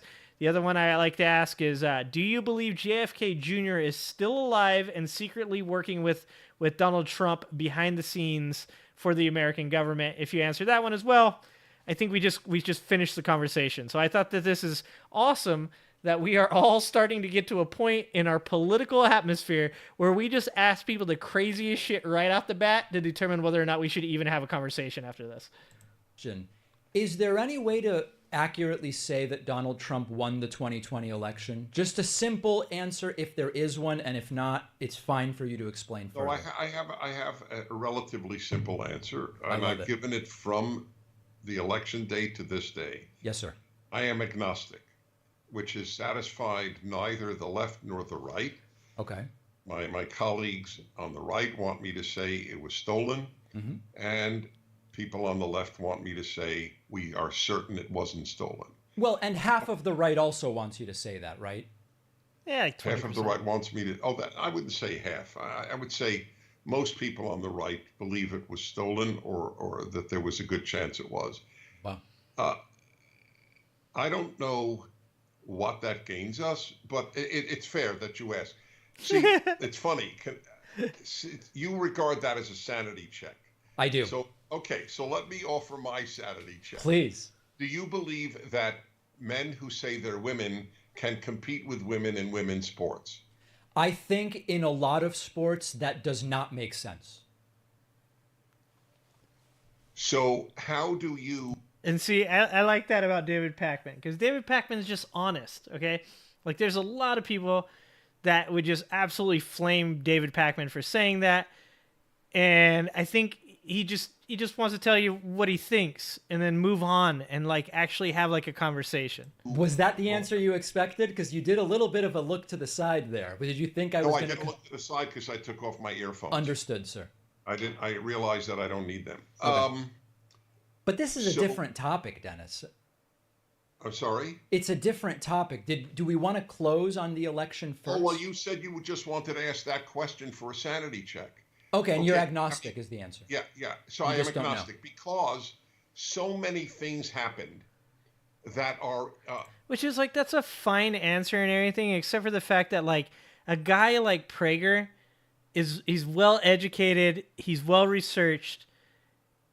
You're gonna tell me that a guy that spends this much time covering things hasn't figured out one way or the other whether or not he has a belief about whether or not it was rigged? This is like one of those times where a person has a product to sell and they're not going to give an answer to something because they're afraid that the customer basis that they have will not agree with what they said. I'm going to go ahead and say it. Like I said, I feel like the Oliver Anthony thing was overblown, over-exaggerated.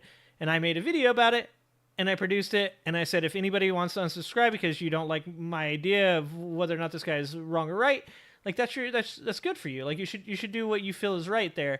But I'm not going to change my answer to a question to something that keeps people following me. I'm not here for that. I'm just here to tell you how I feel about things, and you either like what I say or you don't like what I say, and you either stay subscribed or you don't. You know, like I understand that Praeger has a lot more in the game than I do, but I don't like this whole idea of YouTube content creators that play characters, or political commentators that play characters. Like, it just doesn't appeal to me. Where I come from, you are who you are. I like being me. I like not having to wear a facade. I don't like answers like that. I don't think that Praeger really actually believes that the election was stolen, and I think he knows that if he says that he's going to lose a large portion of his income basis. That were odd or unique. Like it was the first time that a president had ever, an incumbent president had ever gotten more votes than he did in his first election and lost. That all the swing states went in his favor. That 17 of the 18 counties that are considered bellwether counties went in his favor. Those who think something bad happened are not out of their minds. Okay, I mean, we don't have to make this the subject of the conversation, but things sometimes happen for the first time. I guess the question I would ask as a follow-up would be, did you see compelling evidence from any one state that suggests that Joe Biden lost it even though he was given the win? Is there a single state where you feel confident it was stolen? Georgia might be one of them. And this is my problem with this, is that when he says Georgia might be one of them, that's like either he has refused to do the small amount of research that I've done and seen that every one of the things that Donald Trump brought up as reasoning as to why that those votes had been cast illegally, or he's just being dishonest and doesn't want to say that he does know that, because it's pretty easy to find all of the investigations that were put into effect at Donald Trump's request to make sure that the election was actually a fair election. I don't think that I don't think I'm better researched than Praeger. So there's no way he doesn't know about this. Pennsylvania might be one. And of course, people say, "Oh, Redonk, you might get to ban your first person." I differ with on my show, and so I read the left. I only wish the left read the right as much as I read the left. Well, I try to, but what evidence was there in Georgia? You probably do. I think if you do, you're atypical. And see, that's not true though, because I'm not saying that there's a lot of people, but myself, I read plenty of right-wing literature. I participate in crowds with right-wing people. I know that you have people like Brian Tyler Cohen, who seems to be a fair judge of the things that are going on. I think that you have political commentators like Destiny that seem to be, progressive yet willing to speak to Republicans. There's lots of actual, lower level commentators. I don't mean to be disrespectful in that way, but people on YouTube that are willing to speak to each other, whether left or right. I think that there's a lot more commentary between the left and the right once you get outside of the higher levels, like of the, and to be honest with you, I bet you that the MSNBCs and the Fox News people all talk too. Like this idea that we're all so divided is like kind of insane. People do talk to each other. They do read each other's stuff. But maybe like the average everyday voter is what he's going for there. And maybe he's right about that. More people need to read both sides of subjects to find out whether or not, like, don't just confirmation bias. Also, like, look at information from other sources. In any event. Yeah. What's the Georgia evidence? All the time that courts dismissed all these cases, that's true. But that's the tragedy. See, if I were an America-loving Democrat, and there are America-loving Democrats, and there are America-hating Democrats, there are both. But there are America-loving Democrats. If I were one, I would say, please, let us air all of these complaints. Yeah. Let us have some type, as close as we can, to some neutral authority. Not rule on it. Just allow the American public to hear what evidence there. Well, unfortunately, the problem with that is when you just provide evidence with no, like, explanation, when you don't have lawyers to, like, like, the indictments are really well laid out. You can read through them pretty easily. They all have pretty good explanations. If he's talking about like that, I don't know that I have a huge problem with that.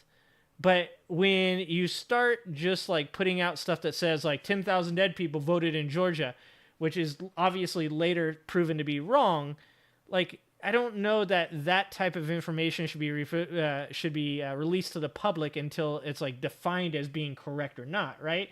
So if he's saying that like once the evidence has been determined to be either correct or not, factual or not, then that should be shown, then I don't have a problem with that. But if he's just saying like we should just show all the evidence that all these people claim exists, that could be really, really detrimental to having a society that's capable of living together, because obviously we already have a really hard time with people choosing what they believe regardless of evidence.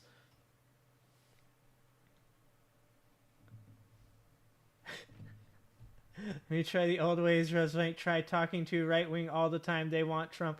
How did they beat? What is going on in chat right now? What did you guys do? Is that... Dude, this is amazing. Hold on. I'm going to help you guys out. What is going on? There we go. Okay. Sorry, guys. I got you. I got your back. I try talking to right wing all the time. They just want Trump. Yeah, and I don't even call those people right wing. I made it. Russian bots are attacking. I've never had this happen before, guys. I guess I have. I've made it to the big time. The Matrix is attacking me. They don't want me to be heard. There might be. And I'll add another thing. If one believes, and I'd love you to respond to this. Yeah. If one believes that Donald Trump is a neo-Nazi fascist. Something I've never said, but we could maybe find someone who believes that, yeah. Well, okay. I believe you haven't said it, but it's not germane to my argument. Whether you said it or not, it's said often that he is a fascist. Excuse me. That he is a fascist is constantly said on the left, and so if you believe that, aren't you morally bound to cheat on his behalf? For example, if I were in Germany in 19... Now, I did like this question from Praeger. Jesus Christ. Do the bots just have like 1 million? Oh, man. Okay, fine. All right, hold on. Where you at? A couple of you guys are getting wrenches. Somebody's getting a wrench. Boom, bucket.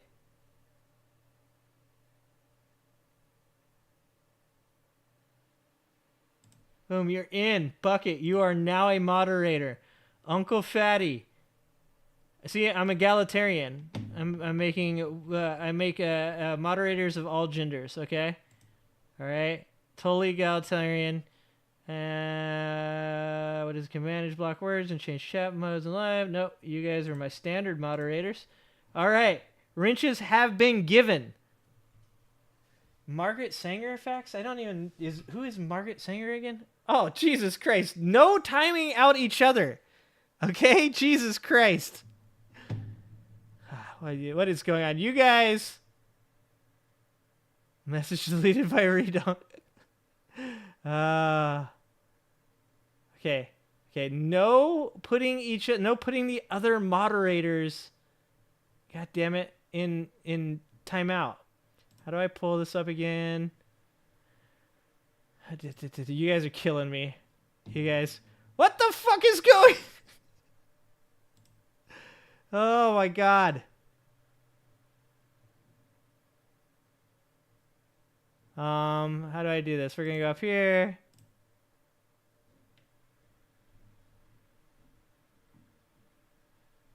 Okay.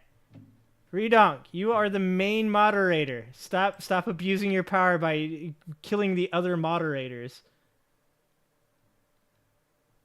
I see Tarot. Look, I've got... Dude, how many Tarot destroyers can they create?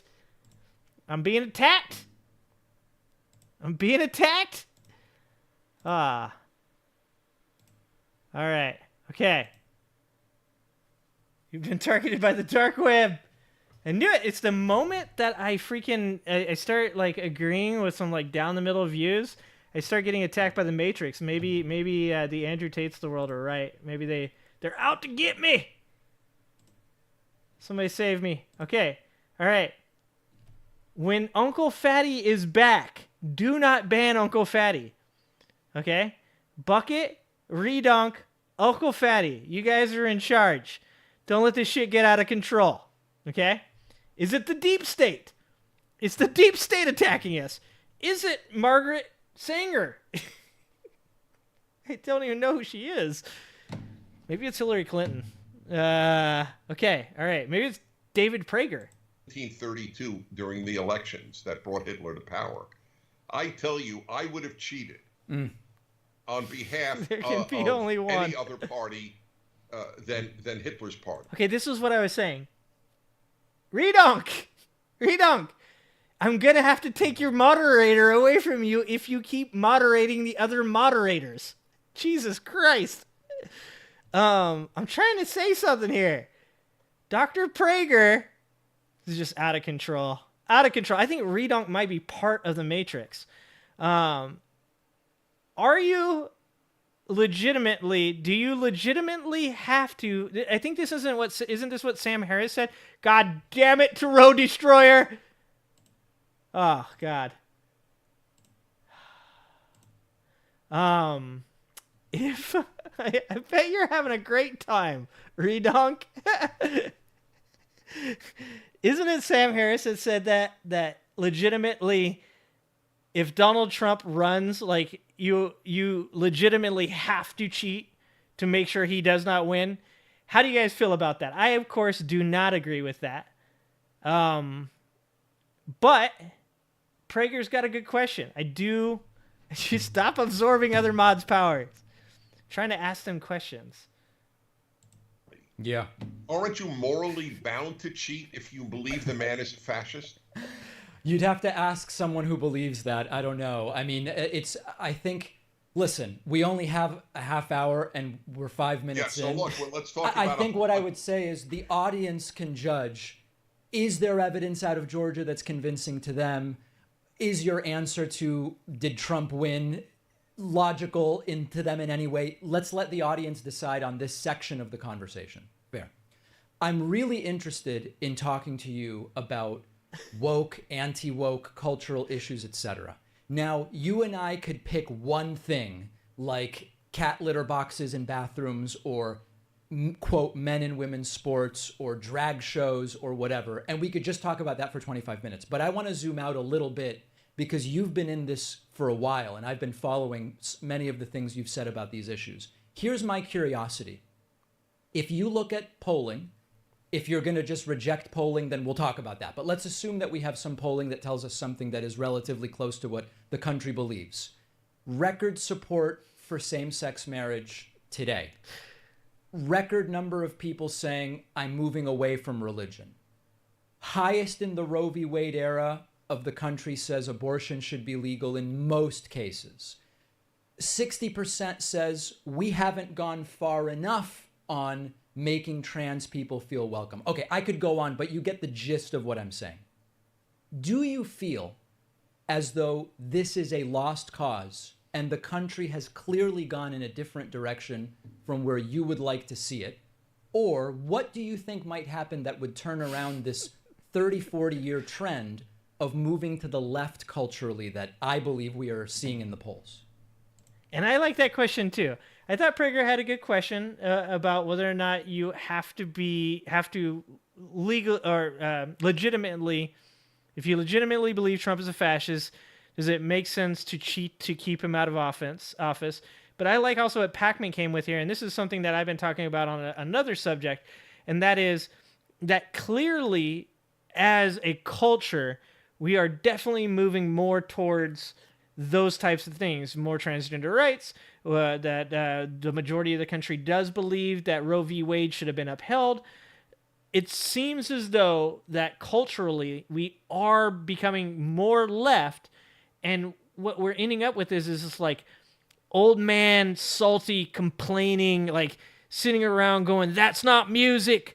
I don't like the way these people are doing this. I don't like, it's the AI thing. It's AI is this and it's going to cause this and it's going to cause that. But it's going to go there. Like AI is not going to go away. More and more we produce things like semiconductors and microchips for more AI and more advanced technology. So what are these people like Praeger going to do to stop the advancement of what they call the left's agenda, which seems to be the culture of America at this point? There's no question we're moving to the left culturally. The first thing people have to do is recognize reality. You may or may not be happy with it. Just parenthetically, I just did an hour of radio because I do a lot of hours that are not politics, and Sure. and it was about a subject because I'm writing a commentary on the Bible, and I'm finishing volume 4, in which I discuss on one verse, is there luck in life or is everything God's will? I'm a deep believer in God. And of course, I believe there's bad luck because that's reality. If you get a kidney stone, and I use that example, I don't believe God placed the kidney stone in your kidney. I believe that it was your crappy luck that you got a kidney stone. But let me just dig it, not to interrupt, but I want to make sure we know what you mean by luck. Do you mean by, let's imagine the prevalence of kidney stones is 2%, just for hypothetical for our conversation. God created a world in which there's a 2% prevalence of kidney stones. You had the bad luck to be in the 2%. Is that what you're Correct. saying? That's correct. That's Okay. Now, why did God create the kidney stones to begin with? Because God did not create. This is the type of conversations we need to have more often, all right? Why did God create kidney stones? Legitimately a very good question, okay? It's just one of those things, it's one of the great mysteries of the world. Hey, Bucket, you're back. Bucket, be careful with the redonk. Redonk. Stay away from Bucket. Perfect nature. I mean, trees can fall, avalanches can happen. Okay. It is our task to fight cancer and to be able to live with avalanches. Got it. The human being wanted to leave the Garden of Eden. That's my take on the story. We rather live in a free universe than in a perfect universe. Okay. Okay. But I'm glad. Yeah, I agree with you, Bucket. He's confused consequences with bad luck. Like kidney stones aren't bad luck, right? Like that literally comes from like your diet, from like your organs. I guess you could say you could have the bad luck of having like bad kidneys or something like that. Is it the kidneys or the liver that produce kidney stone? Well, God, did I really just say that? Okay, obviously the kidney. Maybe you have just bad kidneys. Is it water sources? Isn't it drinking things like beer? Doesn't beer lead to kidney stones? Things that dehydrate you, right? Obviously not very well versed on where kidney stones come from. I did see The Green Mile, though. God, that was like that when Tom Hanks... Poor Tom Hanks, dude. You guys, don't laugh at me, okay? I'm from the trailer park. The fact that I just asked where kidney stones came from cannot be... We can't talk about that. High calcium water. I drink tap water. Am I going to get a kidney stone? Should I ask Jesus? Do you think Jesus would tell me whether or not he's going to give me a kidney stone? Yeah, kidney stones from spinach? I knew that was a bad idea. I'm tired, boss. Dude, you know what I'm talking about, Redonk. You went through theology with me. Anyway, the only reason I raised this is I am not happy to acknowledge the power of bad luck or good luck, but it is the reality. I am not happy that 45% of young Americans say, according to Pew, that they believe in free speech but not for hate speech. It shows you how incoherent young people's thinking is, that they don't understand that the whole point of free speech is to allow speech that you can't stand. Okay, I'm a Jew. If you don't think the Holocaust happened, you're a liar, you are sick, you are perverted, but you are allowed to say it. By the way, you're not allowed in most European countries. You can be imprisoned for denying the Holocaust. Yeah, and to be clear, I'm a Jew as well, and I believe exactly what you just said. And to be clear, I'm not a Jew, and I also agree with what he just said. I believe you. Okay. I had a feeling you would, but just know your side is as opposed to free speech as... Dude, I think Fatty is still on timeout. I don't even know how to turn off the timeout. Apparently, Fatty is not as quick at creating multiple accounts as Tarot was. Tarot is very good. I don't even want to say Tarot. Tarot will come back any moment now. Wow. Yeah, you murdered Fatty. More opposed than ever any segment of Americans has ever been. We are living through the greatest crisis of free speech in American history. That poll is an example. Here's another one. Okay. 25% of Americans aged 40 and over have never been married, as opposed to 8% in 1980. We went from 8 to 25%. Now, knowing what I do about divorce statistics and marriage statistics nowadays, part of that is that people are waiting till later and later to marry, which is actually an incredibly good thing, because the sweet spot for marriage to not get divorced for longest marriages is somewhere between 25 and 32. The instances of divorce are a lot less when the two people that are involved have higher incomes, which don't happen until later in life. Not having children at an early age also increases your likelihood of having a longer marriage.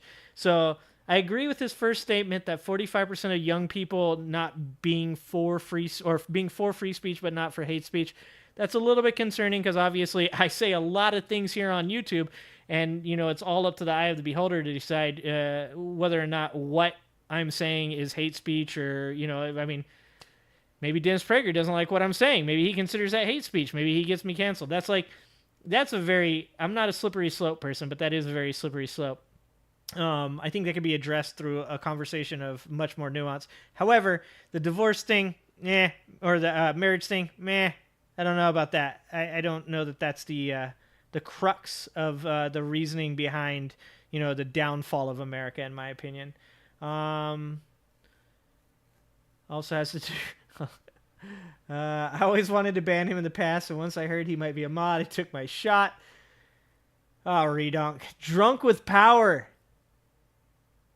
Oxalate acid is prevalent in dark greens, which works with an excess of calcium. James, I don't know what that means, but I can tell you it doesn't sound good. In 40 years. Can we talk about that one a little more? That one I find interesting. I'm not 40, but I'm in a long-term relationship. I have a baby. I'm not married. Okay, that's people over 40. My bad. It's a conscious decision I've made, evaluating what is marriage in 2023. Is that the sort of contract I'm interested in? Do I need that to mediate my relationship with my girlfriend?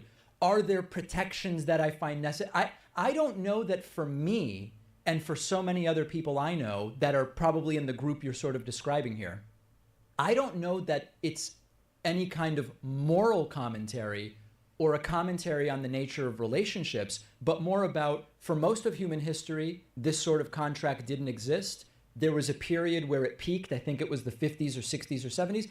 It seems to be in decline. It's sort of a blip. I don't know that it's that indicative of the broader point you're trying to make, Dennis. Yeah, and see, one of the things I don't like about people making these points is what they're not saying, specifically religious people don't want to say, is that they want to say that morality is based in religion.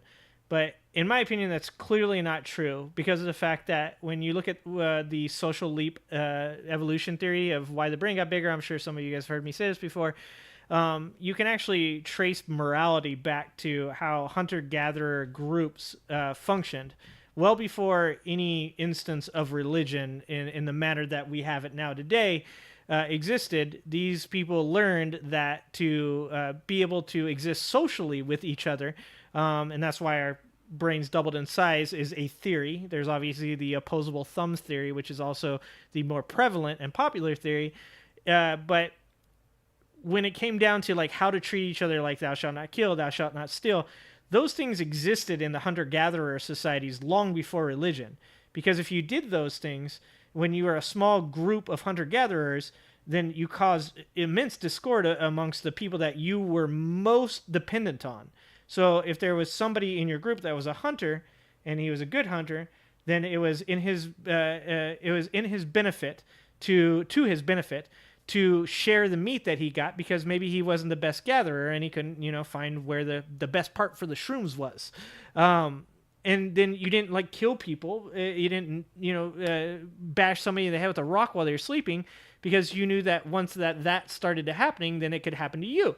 This is like where I dislike a lot of these arguments when it comes to pro-life, pro-choice, or it comes to divorce and divorce statistics, is almost every one of these conversations for the person that is defending the morality of religion won't say that that's the reason that they're defending it. They'll say, oh, there's like a lot of reasons. They'll even use moral as a word to use, but they'll never actually explain that the real reason that they're not willing to talk about, because you're just going to go, oh, okay, so you believe because the illusionary guy thinks so.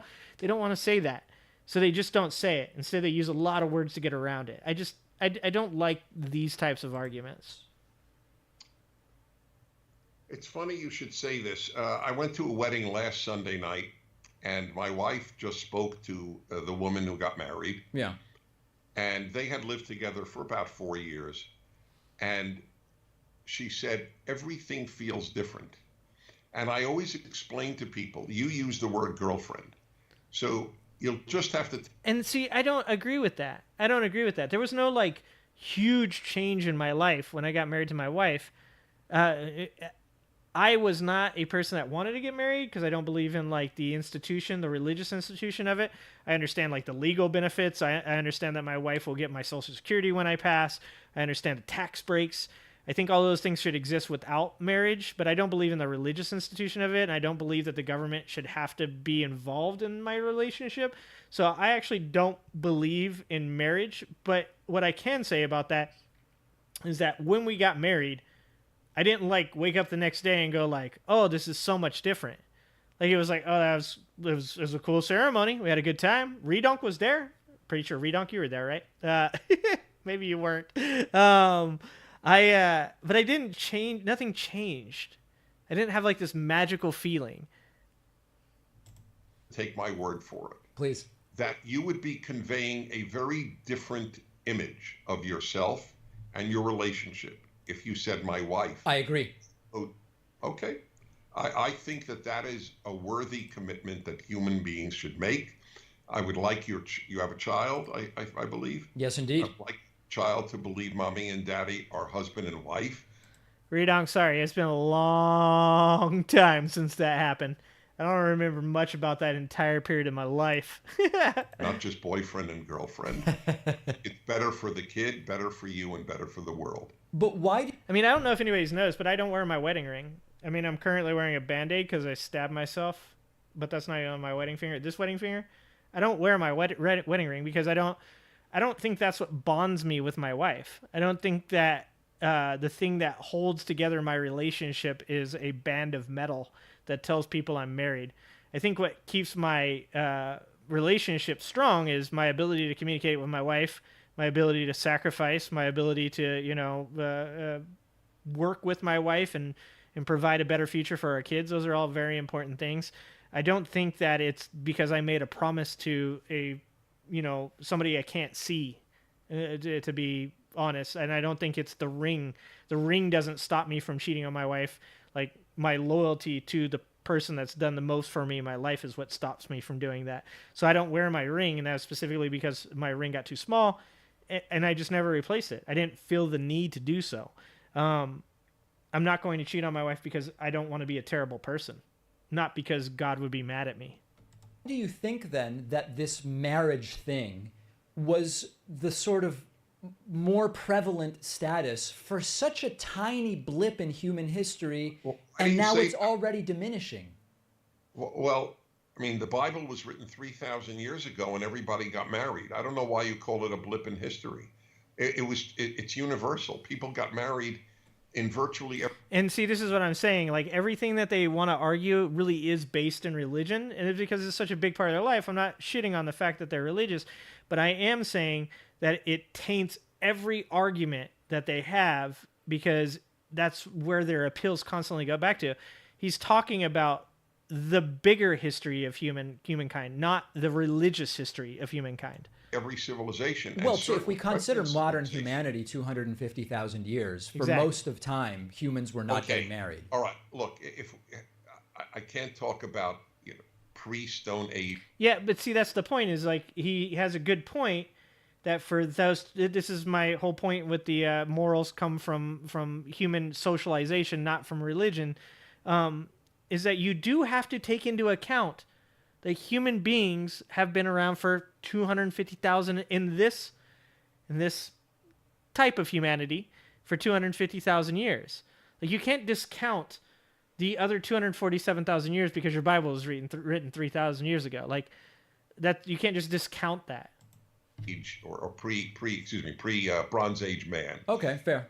Okay, since the Bronze Age, people have gotten married, and you know what? We've done better.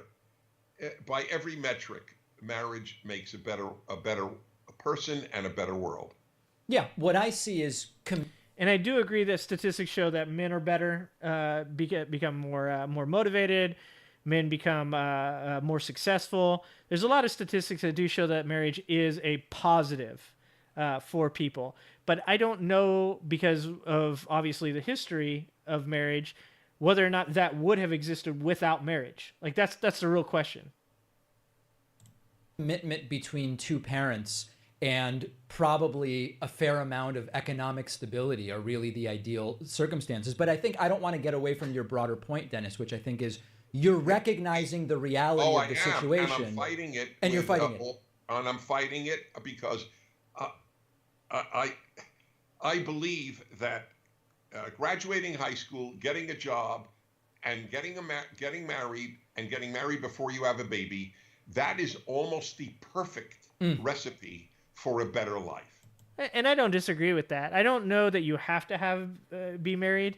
I think that it's a good idea to form a bond with somebody that like you enjoy, like that obviously enriches your life. Like, happiness can be experienced by yourself, but it's definitely more enjoyable when you do it with another person. I don't disagree with what he's saying there. But going more broad on the other culture war issues I mentioned, you're 75, you've been at this for a while. I guess what I was going to say there is that I just don't think that it's going away to the extent that he's insinuating that it is. Don't you think that maybe it's simply being lost? Or let me ask it in a different way. What catalyst do you think might happen that might turn this thing around so that the so-called kind of anti-woke side wins or resurges? Well, it's a great question, and I don't have a perfect answer. I do think that the chaos of the trans movement, that people support the removal of girls' breasts when they're 18 or even sometimes younger, or boys getting castrated because they say they're girls. This has alarmed a fair number of people, even on your side of the spectrum. They realize this is madness. We have gone out of our minds, and I know why we've gone out of our minds. I don't think you would agree with my analysis. Now, I don't remember if it was it Fatty or was it James? Somebody posted a statistic for me a while ago. Isn't it less than like half of a percent of even the ridiculously small transgender population that this is happening with? Isn't it like 0.05 or 0.5% of a population that already makes up less than 1% that these things are even happening to? Isn't that the statistic? But it is in, I can put it to you in one sentence. It is a quote attributed to G.K. Chesterton, but we can't verify he said it. I am only saying that because I didn't come up with this. Okay. When people stop believing in God, they don't believe in nothing. They believe in anything. And this trans movement is the... See, that's not... I mean, the gist of it, sure, but it's not completely true, because how many of these Trump people believe in everything? Like, a lot of these people are wearing crosses. They'll believe anything. Like, anything that Donald Trump says, they'll believe. Whereas I'm not religious. I'd be called what you call like a secular humanist, right? Like, I believe what is best for mankind is what is best for everyone, and that, like, I want to see like human progress continue to move forward, and the betterment of the human situation is kind of like the most optimal thing for me, right? So I don't disbelieve in a God. Like, I am open to the chance that there is one, obviously. But I don't believe that I've ever been shown evidence that proves there is one. I actually believe the opposite of that quote. The proof. I said on Bill Maher's show 4 years ago. Yeah. Right before you saw that, it's gone viral. I saw it. He said, "Oh, Trump lies." I said, "This doesn't compare to the lies of the left. America's systemically racist, and men menstruate." And he. Yeah, Nathan, exactly. Like, it's like, what is it? What's fine for me may not be fine for thou, or the opposite. Like, that's my main problem with the majority of what I see in here when I'm on YouTube. I don't see this as much in regular life, because I think when we're around each other, we're much better about how we say things to each other. But there's so much judgment as to how people live their life. Like Praeger there, I'm sure a lot of people on the left probably hate, right? Just because of his conservative views or whatever. But most of the stuff he's saying in here, I don't really seem to be hearing anything that's all that crazy. Now, mind you, he's on David Pakman's show. So maybe, like I said, when you're actually speaking to somebody from the other side, maybe you're not as intense about your beliefs. But I don't hate this guy. I'm not having any like overt feelings of anger or hate against what he's saying. Some of the things just sounds like he says these make sense. Some of them I don't agree with. Some of them I agree with to a point. It's like, what I think of Nathan's case or James's case or my case is that it was the context in which worked out the best for us. Like, I don't see why somebody like Praeger feels the need to judge these other people for what they're doing. 7% are LGBT. Oh, I didn't know that. I thought I'm confusing statistics then, James.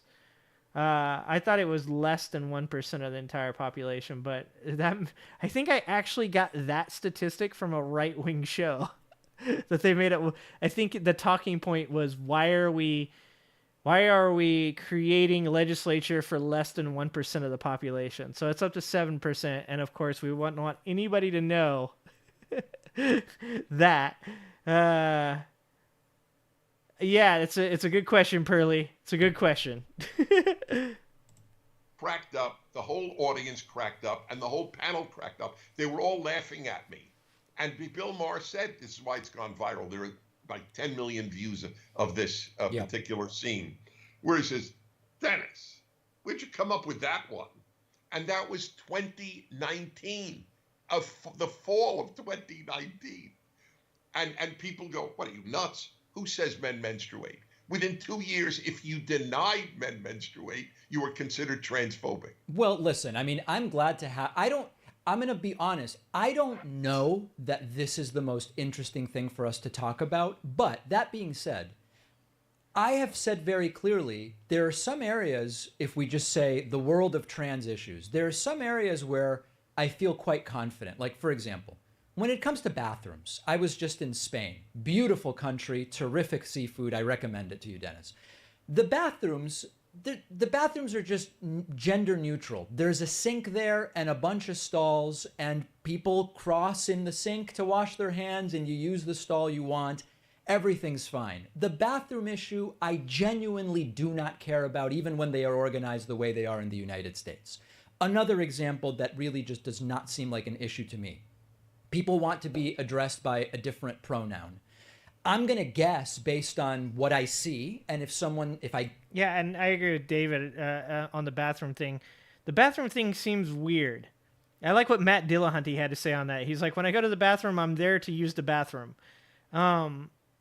Other cultures don't seem to have this kind of fixation that we do on bathrooms. It's very, very strange. And I'm not saying, like, because here in America, we've been segregated for the sexes for so long, it would probably be awkward or uncomfortable for the first little bit, but I'm pretty sure we get used to it because I'm not really concerned about what you're doing in there. I mean, if you make a stinky poo in the bathroom, whether you're a guy or a girl, I'm going to be upset with you. That's just how I feel about it. I understand why you had to make the stinky poo, okay? But I'm still going to be pretty upset about it, okay? Because I just don't want to smell your fecal matter. But that's the only worry I have about something happening in a bathroom. As far as pronouns go, I work with people that are non-binary. I have zero problems. I mean, I've been called all kinds of names in my life that weren't actually my name. I don't understand why people are so hung up on what people want to call them. Sometimes you fuck it up. Sometimes you get it right.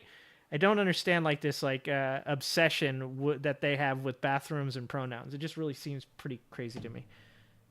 I get it wrong. I'm not insulting anyone. If someone tells me otherwise, I'll kind of just do my best. Holy shit, we can kind of negotiate these things. On some of this stuff, like a talking point I'm hearing a lot is so many trans people who go through gender affirming care regret it, and that's a sign that something is very wrong. When I research it, it seems it's under 1% that okay, this is regret. actually where I heard it. And for some of that 1%, it's temporary. So I'm ambiguous about what is the right... Okay, so I messed up that percentage. This was him saying that. That it's under 1% of the total population of transgender people were getting these surgeries. That it just seems like we're making such a mountain out of a molehill. It just seems like, I continue to say this, it seems like it's fear-based. It's like, what if these things were going to happen to you? What if you go in a bathroom and someone were to assault you? Like, I just wonder what percentage of these things actually happen. Why are we always living in this fear-based society wondering, like, at any moment what could happen to us? It just seems insane. It's like the whole red pill community thing with you got to be able to protect your wife in case, like, somebody breaks into your house and tries to, like, murder your whole family. It's like, does that happen a lot? Does it happen a lot? Because I lived in the ghetto and I saw a lot of crazy stuff happen. It didn't happen at a higher percentage where I grew up. But since I've moved out of the ghetto, I have not had any of these encounters that I remember that have necessitated me protecting my family in any physical manner. And I'm a very confrontational person. If anybody is going to get into these issues, it's probably going to be me. Yeah, Bucket, you walked into a stall that had a camera. That's a little weird, okay? Honey, you're the last person who should complain about stinky poo smelling of a bathroom. That's not true. I don't poo, okay? I'm like Kim Jong-un. I've never pooed. Calling everyone bruh? Redonk. Bruh is gender neutral. I like that. Yeah, exactly, Pearly. Yeah, these people were always here. It was just harder for them to come out because they were worried about... See, this is the crazy thing about this. These people are worried about LGBT people going into stalls and harming people when they've been harming LGBT people for a much longer period of time. If there's anybody that should actually be fearful for their life, it's the very people these people don't want to allow into bathrooms. Like, that's the insanity of these arguments. There's a couch in the ladies' room? Dude, I'm going to start... Okay, I can't say I'm going to use the ladies' room because I'm sure that'll get me kicked off of YouTube. But if there's a couch in there, I'm going to say that I'm interested. Thing to do in some of these areas. I'm open to hearing from you to the extent that I judge you to be a good faith participant in the conversation. I don't know the answer. With some sports, you know, it seems pretty clear. Yeah, that's one other thing I want to address, and that is people seem to always think you have to have an opinion on every one of these subjects. Like, there's a lot that goes into the transgender thing, a lot that goes into LGBT thing that I don't know or don't understand because I'm both not from the LGBT community and also because I'm not well educated on it. And I think that is completely appropriate for people in those instances to say, you know what? I don't know anything about that, and I feel like having an answer right now is just improbable. Like, I shouldn't do that. Like, it's not helpful to the situation for me to just spew my ignorance willfully. I try not to spew it willfully on the subject. Like, it's okay to say, oh, is that what's going on? I don't know that that's true or not. I'll look that up and do some research, and maybe I'll have an answer at some point. But for now, I'm not very well educated to that, so I'm going to pass on having an opinion. Like, I don't understand why that's not a thing. That there is an advantage to being biologically male at birth. It seems unfair in those cases to arrange it in a certain way. In others, it doesn't seem to make much of a difference. So I think that I am very open-minded on this. You know, just curious. It's not even a challenge. Yeah. Name me a sport where there is women sports where it doesn't make a difference. Chess. Well, okay, and that one was just in the news.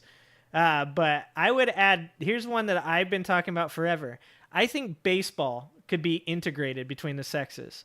And I will die on this hill because I am a baseball fan and have been a baseball fan since I was extremely young. And when people say things like, well, women can't, what do they come out and hit home runs? First of all, there's some girls that can ding them, okay? Second, one of the greatest hitters in baseball history. Can you name him? He's Japanese, and he didn't hit a lot of home runs. But he was a extremely efficient hitter. His name is Ichiro Suzuki. And let me just be honest with you.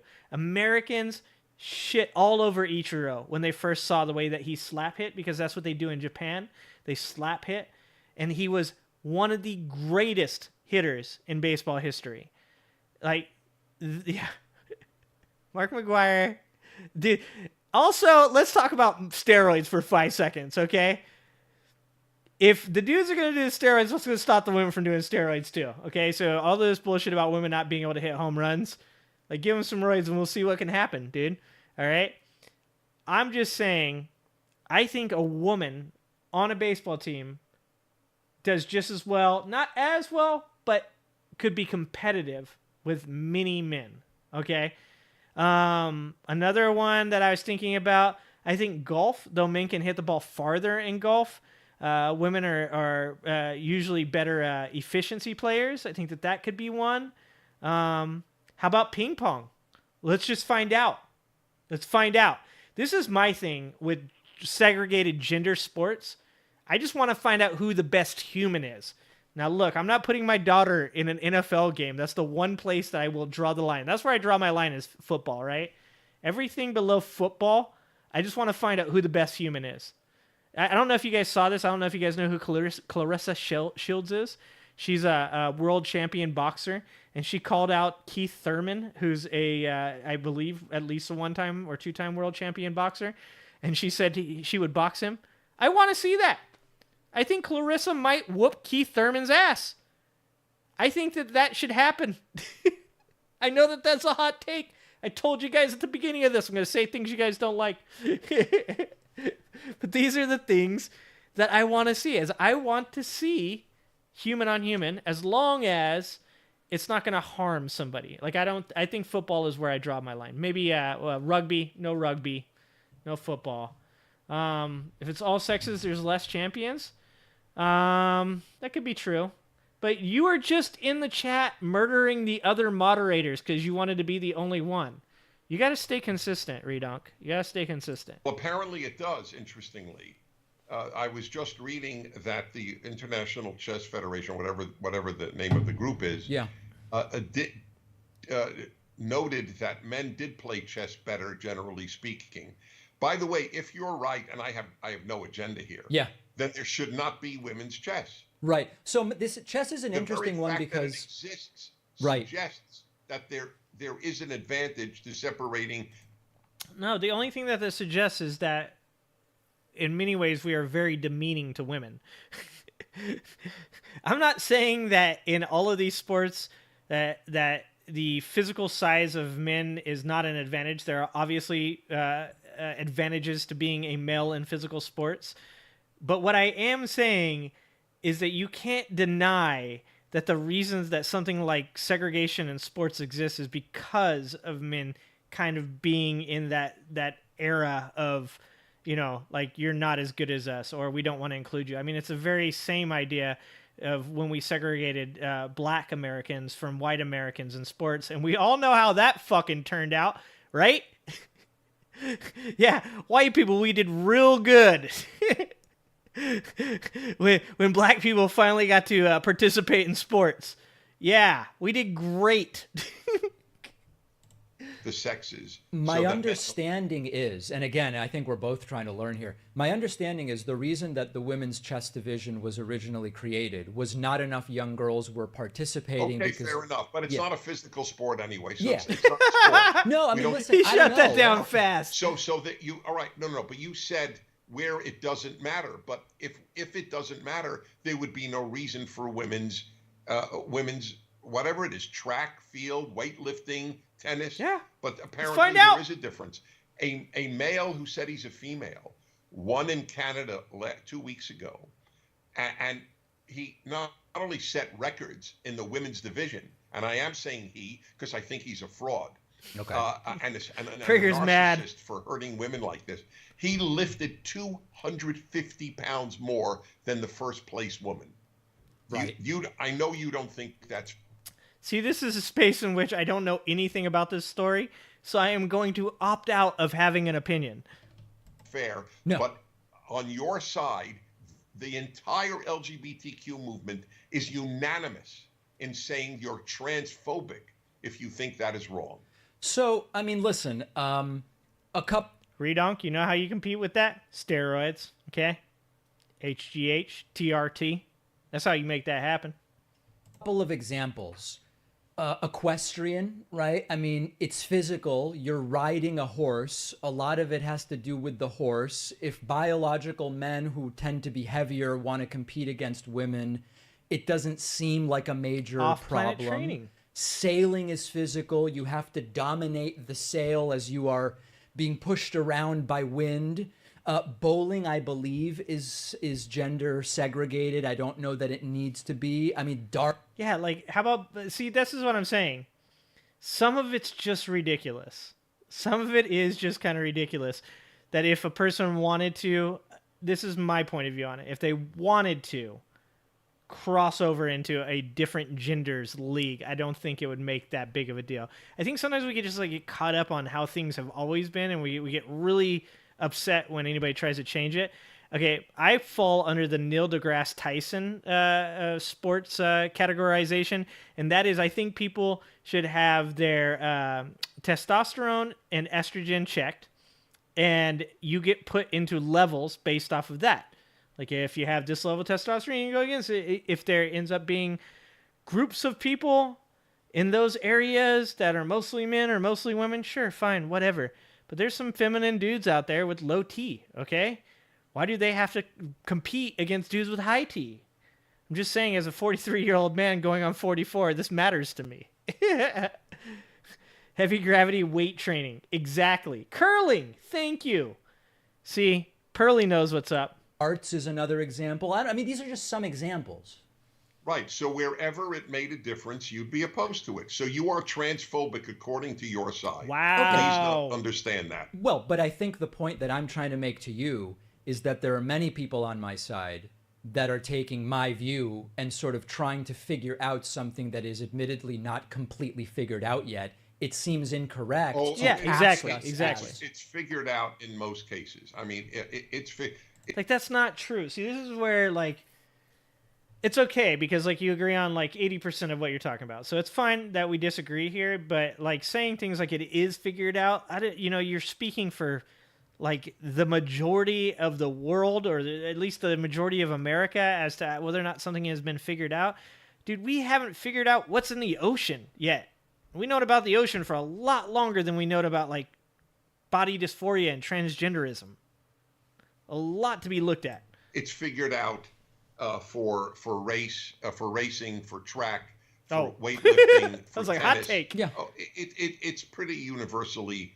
I don't like it, and as I said, if there's no difference whatsoever, it is silly to have men's and women's sports. And did he say racing? I wonder if he means track and field, because wasn't Danica Patrick, wasn't she in the men's? Wasn't she in NASCAR?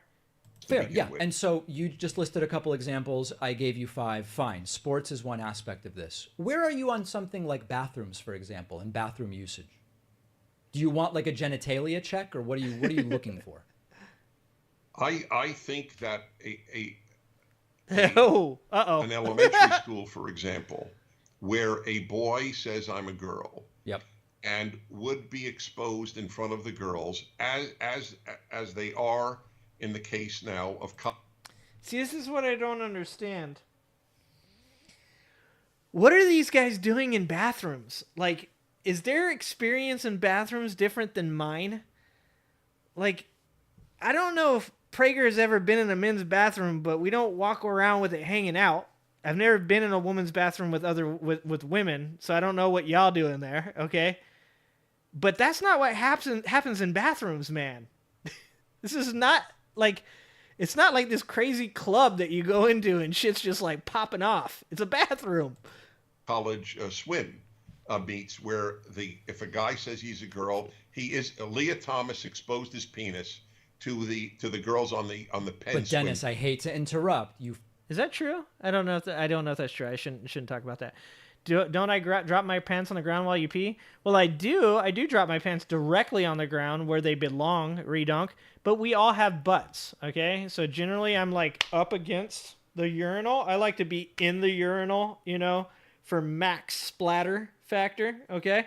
Because that's how I pee. I like to be in the urinal. So everybody's got butts. We all agree that butts are gender neutral. So butts are acceptable. Everybody can see butts. First said kids. In college, they're adults, right? So which are you talking about? Right. Both. Oh. So I'll start. I'm just giving you an example of where it does occur. Okay. With adults. I think that here, your anatomy should dictate in elementary school which bathroom you go to. In elementary school, okay. By the way, I have no problem. Still don't understand why. If when there is a unisex bathroom with one stall, anybody goes in. Yeah. I have on occasion where there is one stall, I have gone into the women's bathroom if I really had to go to a restaurant. And it was a little nothing thing with just one toilet. Sure. So I've recommended to women to go into the men's because. Redonk, you'll never be allowed into the ladies' bathrooms. Redonk is not allowed in any bathrooms other than individual single bathrooms, and that's it. We've already seen what Redonk does with power, okay? Yeah, this is nuts, Nathan, because this is, once again, just say it. Just say it. My religion feels that it's immoral for a man and a woman to be in a bathroom together. They avoid this topic like there is no tomorrow. The reason you don't think this is okay is because your religiosity, is that a word? Your religiousness won't allow you to see it from any angle except for the one that you've been indoctrinated in since you were a child. And so everything comes down to your moral spiritualism. And it doesn't allow for you to be able to agree that a man and a woman can be in a bathroom at the same time unless it's, or they can't be in the bathroom at the same time and it not be sexual. Like, that's what all of these people believe. Gender isn't a religion, we're an ethnicity. if my table was near the bathroom. So Very genteel of you. I'm sorry? No, I said that's very genteel of you. I'm sure the Well, women it's not appreciate it. genteel, it's just common sense. I'm a big believer in common sense. But somebody tell me what genteel means.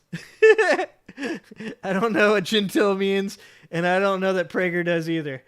So elementary school, it's a genitalia But yes, check. your anatomy should dictate Get him, James. Don't let him get away with that. which bathroom you go to in elementary school. Yes. Okay, and then in any other scenario, should it also? So, if it involves exposure of your genitalia, it should be doing dictated this? by anatomy. If it does not involve exposure of your genitalia, look, as I say, I say this tongue in cheek, but it's true.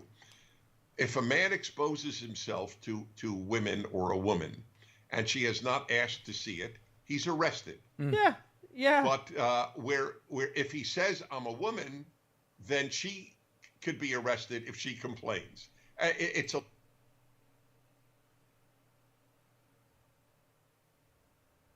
I don't think that's true. We haven't reached that point. I think he must have misspoke.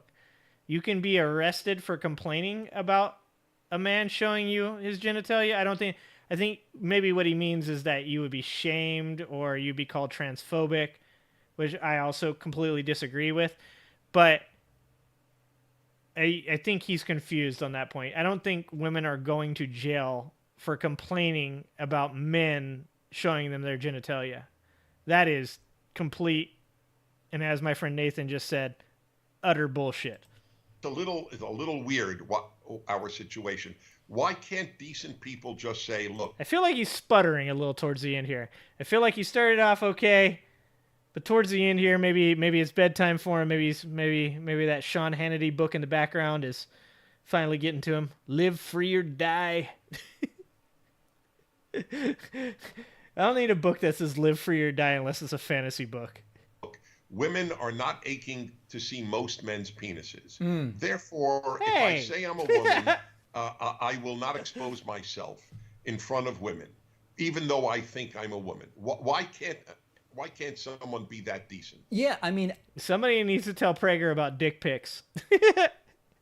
I wonder. I mean, I get pretty upset about it. I don't think you guys should be sending you pictures of junk to anybody that hasn't asked for them. But I wonder if Praeger knows about that. Because there are some solicited pics that do happen. I don't know if he knows that. I'll tell you.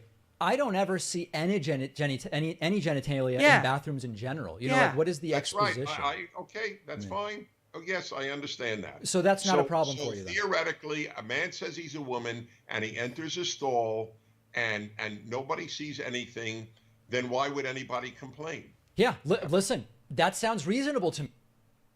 Yeah. Are we agreeing? Because you just disagreed for like 10 minutes with some like weird, fucking obtuse arguments against it. And are we agreeing now? That sounds eminently reasonable. Okay. What? Bucket, no, you can't leave. Redonk's going to be the only one left. Love you, Bucket. Have a good night. Thanks for being my moderator. I appreciate you. Go talk to your boss. Tell your boss you deserve a raise. Tell your boss I said so. What you're saying, we can talk about these other scenarios. The battle is way, way higher. Yeah. The battle is what we call so-called gender care. The removal. By the way, the 2% or under 1%, whatever you said, of detransitioners. Yeah. I believe it's as close to a pure lie. You're not telling it. I know you read it. I read it too. There's no doubt in my mind it's a lie. There's a lot of lying on a lot of these issues because people feel if they have a humane agenda, they don't have to tell the truth. Well, no, listen, I mean, I have proof for this. Virtually every European country has stopped this care for minors. It has ended. England has ended it. Sweden has ended it. Denmark has ended it. Norway has ended it. And that's only... Okay, but how is that proof? Yeah, what did you do to Fatty? You just you destroyed Fatty, dude. I'm probably getting like an angry email right now. I'm sorry, Fatty. I thought giving you power was going to improve your life, and apparently it worsened it because Redonk just can't handle his jealousy. Yeah,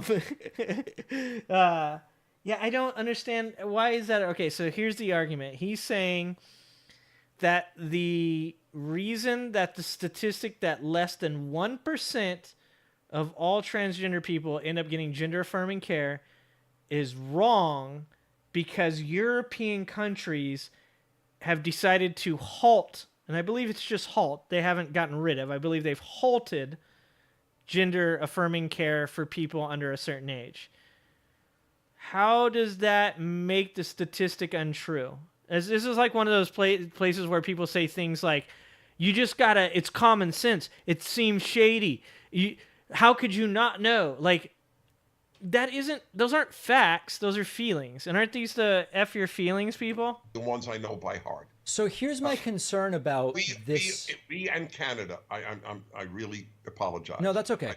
We and Canada are the worst countries on earth in terms of what. Damn, Canadians. He just called you guys the worst country on earth. I don't think I've ever heard a Canadian say that they were in the worst country on earth. Like, is that worse than Guyana?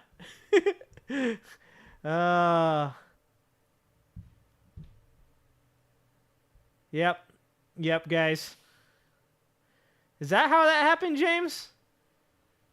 Damn, see? Apparently that's how it works. We can do to minors if they say that they are the other sex. I don't have that data in front of me, but let's just assume it's not. I didn't even take off my pants, James. That's how white trash my genes are. I just get close to women and boom, pregnancy happens. My white trash genes are strong. And that's why I had to get a vasectomy. It was because it's just like, it's just too dangerous for me to be out in the wild. Not even germane to the next part I want to go with this. Here's my thought on this. I also am not 100% on some elements of this type of care for minors. I still am learning more and doing my research. One of the problems I'm having with some of the claims that are made by those who I would colloquially say are on your side, I know not everybody agrees on everything, is that when I research some of their claims, they are lies. Like, for example, this is super specific. This guy, Matt Walsh, went on Joe Rogan's podcast and said that prepubescent girls are getting their breasts chopped off. Now, let's put aside for a second that prepubescent girls essentially don't have breasts. Let's put that biological reality aside for a second. And when Joe said how many, he said, it's like millions or something. And it was like 900 people over the last 6 years or something like that. When I see... Matt Walsh is so full of shit. I don't know if you guys have watched any Matt Walsh stuff. He has the men's loneliness one, which I took a look at for a friend of mine. And dude, he talks about he's like, men don't talk to each other. I'm like, first of all, Matt Walsh is not very masculine, okay? Matt Walsh is not masculine. But he's talking about men don't get together and talk. They don't like to talk. Men don't like to talk. We get together, we go fishing. That's it. Like, holy shit, Fatty's back. He's off timeout. He's no longer suspended. He's back. Redonk, stay away from Fatty.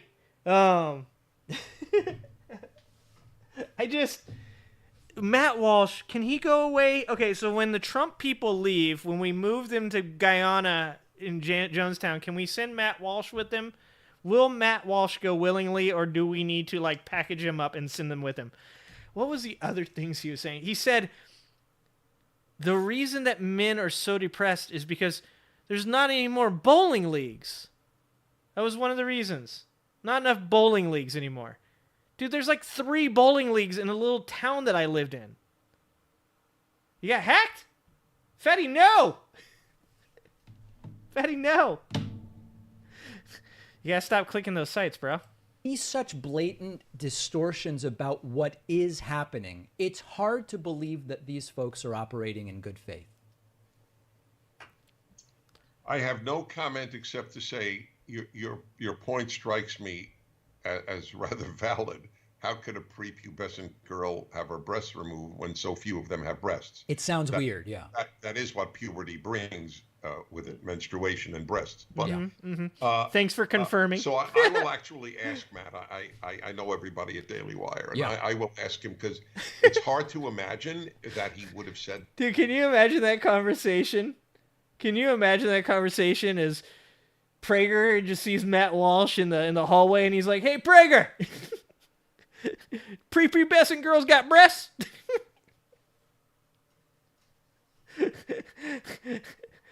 What the fuck is going on with this world? We talk about some weird shit, man. I just feel like we have nothing to do.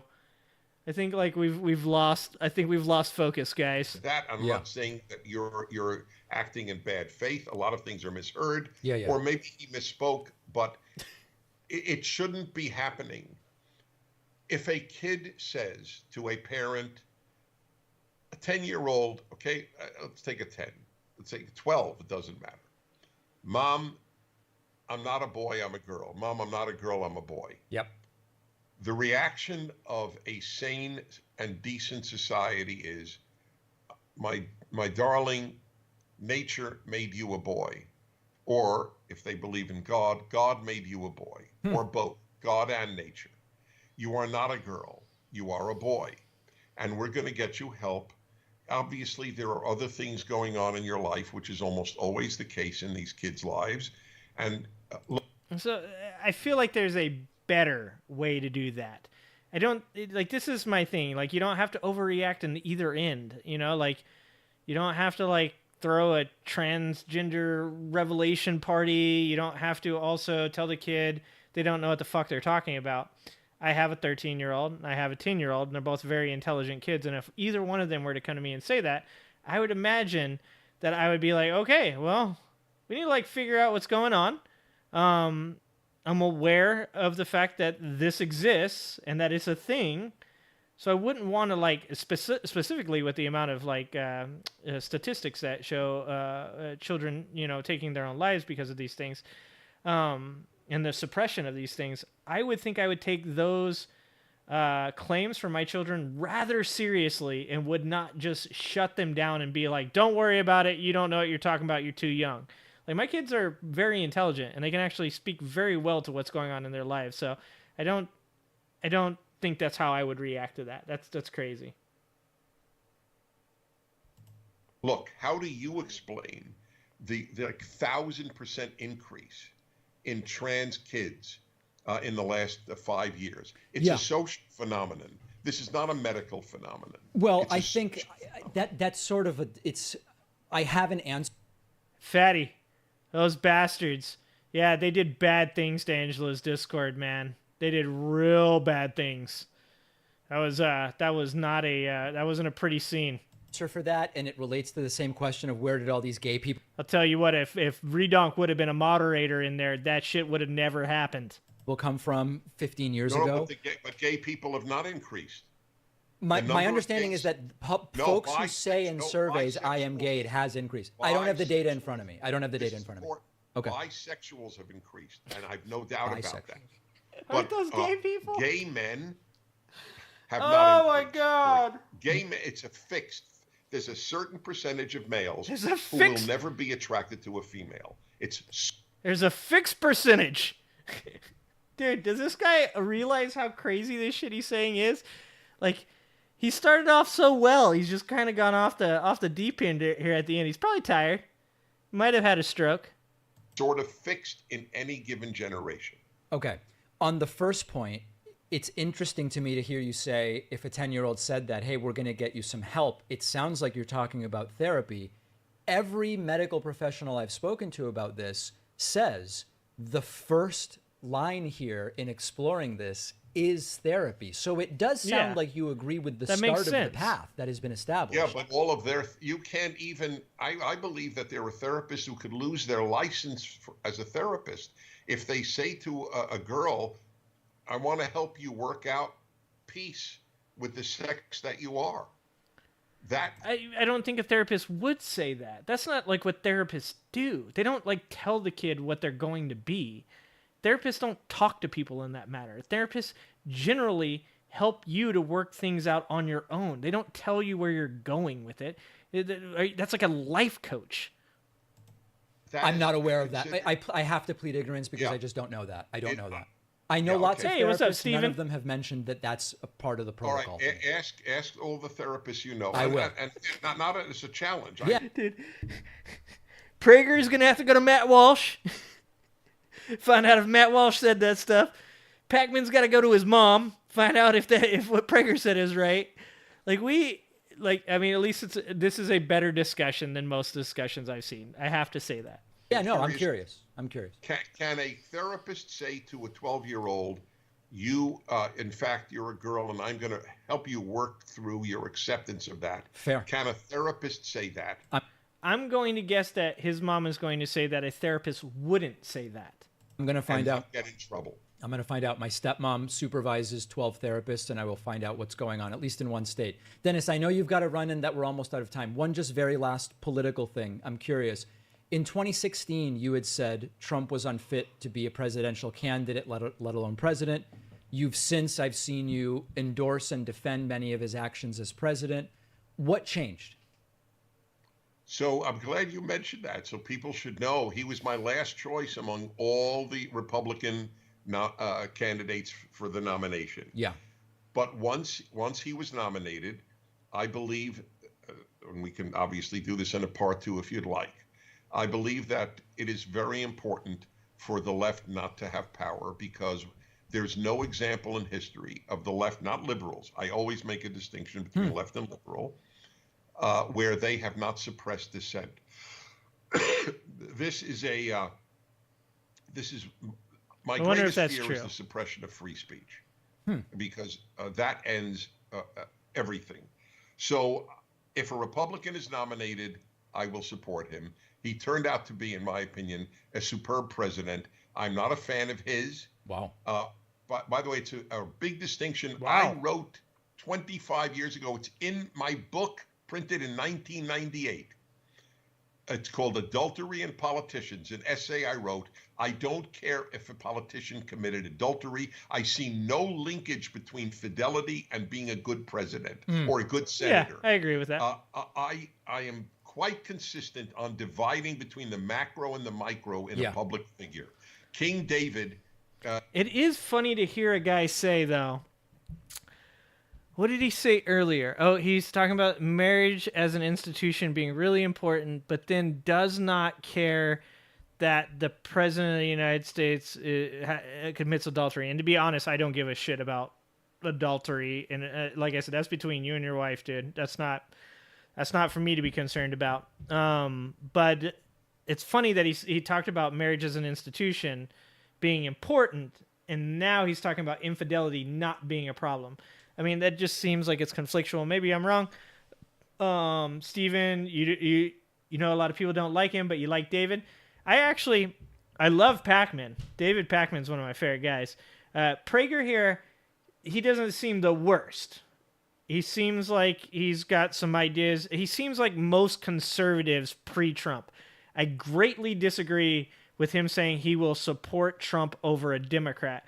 The fact that he would support somebody who may have legitimately committed treason against the United States of America being a better person to be a president than a Democrat because you think the Democrats punish sedition, like I don't know I can't get with that. Not only committed adultery, and he's a hero of the Bible. He not only committed adultery, he had the guy killed so he could sleep with his wife. Okay. And that's pretty bad. That may or may not resonate with some in the audience. But so, in other words, you're still... still... no, it's not a matter of resonating. I only make this point. No, my fight on this issue is not with the left. It's actually with many on the right who think that adultery disqualifies you from being a good leader. So I don't believe most people on the left think if you committed adultery, you can't be a good president. No, I mean, I certainly don't believe that. Right. Yeah. So ironically, it should resonate with your audience. Hey, if you had your choice of everybody running on the Republican side right now, if you knew whoever you picked would be president, who would you pick? So I'm actually happy with a fair number of them, to be honest. I wish Larry Elder had been on the stage. I think the RNC cheated him, and that bothered. I don't know anything about Larry Elder. Maybe we should watch some Larry Elder videos. I know zero about Larry Elder. Me, I know Larry. If people heard him and saw him, they would be blown away at his Apparently, I'll be blown away. Knowledge and brilliance. You know, if Larry were president, I would retire from my work. Okay. But of the ones that are running and made the debate stage. Yeah, I don't have one single favorite. Okay. I really like virtually every one of them. I don't like Chris Christie. Wow. Of course he doesn't. I'm sure you do, because he hates Trump.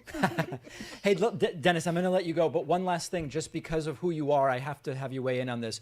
When it comes to corned beef, do you go lean, or do you tell him just give me the fat pieces as well? Dude. Yes, actually. What is David Pakman even asking here?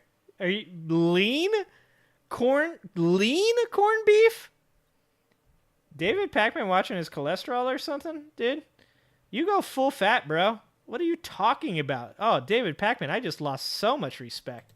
It's funny you should ask, because I'm on a pretty rigid Or diet maybe now, maybe which he likes the doesn't fat. allow Maybe he for likes the carbs, fat. and they want me to have the fat. Oh, do they? Oh. Yes, fat is. The government screwed up the Americans with their chart on having grains a lot and fat a little. Uh-oh. Fat is not bad for people.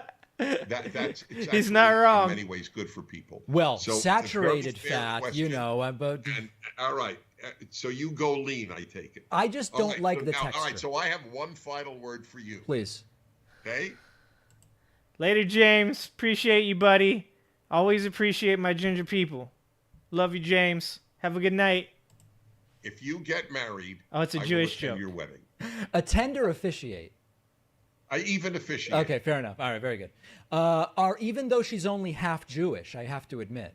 I will officiate. You would still do it. Very good. All right. Dennis Praeger allowing us to bridge the gap between left and right, at least on some issues.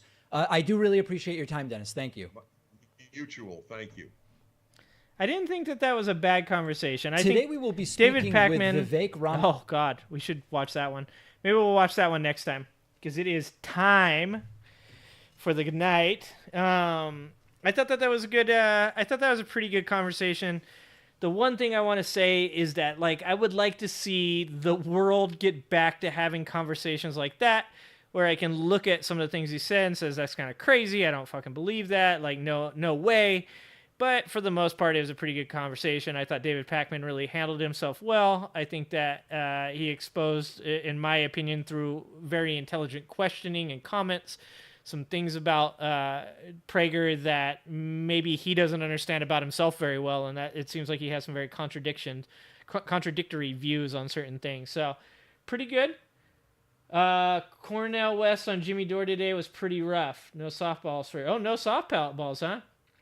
How long is it? It's probably too long. I'm tired. Let's do that. Let's watch that. Remind me about that redunk. Remind me about the Cornell West, and we'll watch it next week for sure. Maybe even I'll pop on and watch it again. 15 minutes is too long right now. Because, with me, dude, 15 minutes is like 45. I don't know if I could make it. And I have other things I'm supposed to be doing right now. So, as always, he tries to dip out early. God, now I want to watch it. Okay, no, we can't do that, though. I can't do that. It's so hard to edit these gigantic podcasts. You have no idea. I need Redonk. You're gonna have to start doing it. You're gonna have to start editing my stuff. Love you guys. Steven, thanks for showing up. Uncle Fatty, as always, you are now a moderator, Uncle Fatty. Willed it responsibly. I will get back to you about your email as well, Fatty. I love it. I saw it. I appreciate it. That's where we got this video from, actually. Redonk, stop being such an abuser, okay? Don't come out swinging like that on the other moderators. Jesus Christ, man. Pearly? No, Pearly, you're here for most of it. I appreciate you, Pearly. I love that you show up. You bring that Scottish energy. Love that. Bucket, thank you for being here. I know you're gone now. And James, as always, all my favorite people show up. Rose was here for a little bit. She kind of got out of here. got out of here right after shit got crazy. I'm gonna probably see the end of Angela's stream and do some work at the computer. And if you guys want to join Ginger Army, join it by clicking the join button on screen. If you want to buy a T-shirt, you click the screen. There's a little thing that says that's where it is. It's how you guys can support me. Super chats are always welcome. I appreciate every one of you for showing up. You never have to give me a single dollar. I love being here, and I love talking to you guys. So things are just going to get crazier and crazier from here. So appreciate you guys. Love you guys. Have a good weekend. Football starts tomorrow, so I'm pretty goddamn excited. If you have a favorite team, I hope they win, unless they're playing the Eagles. All right, guys. Love you.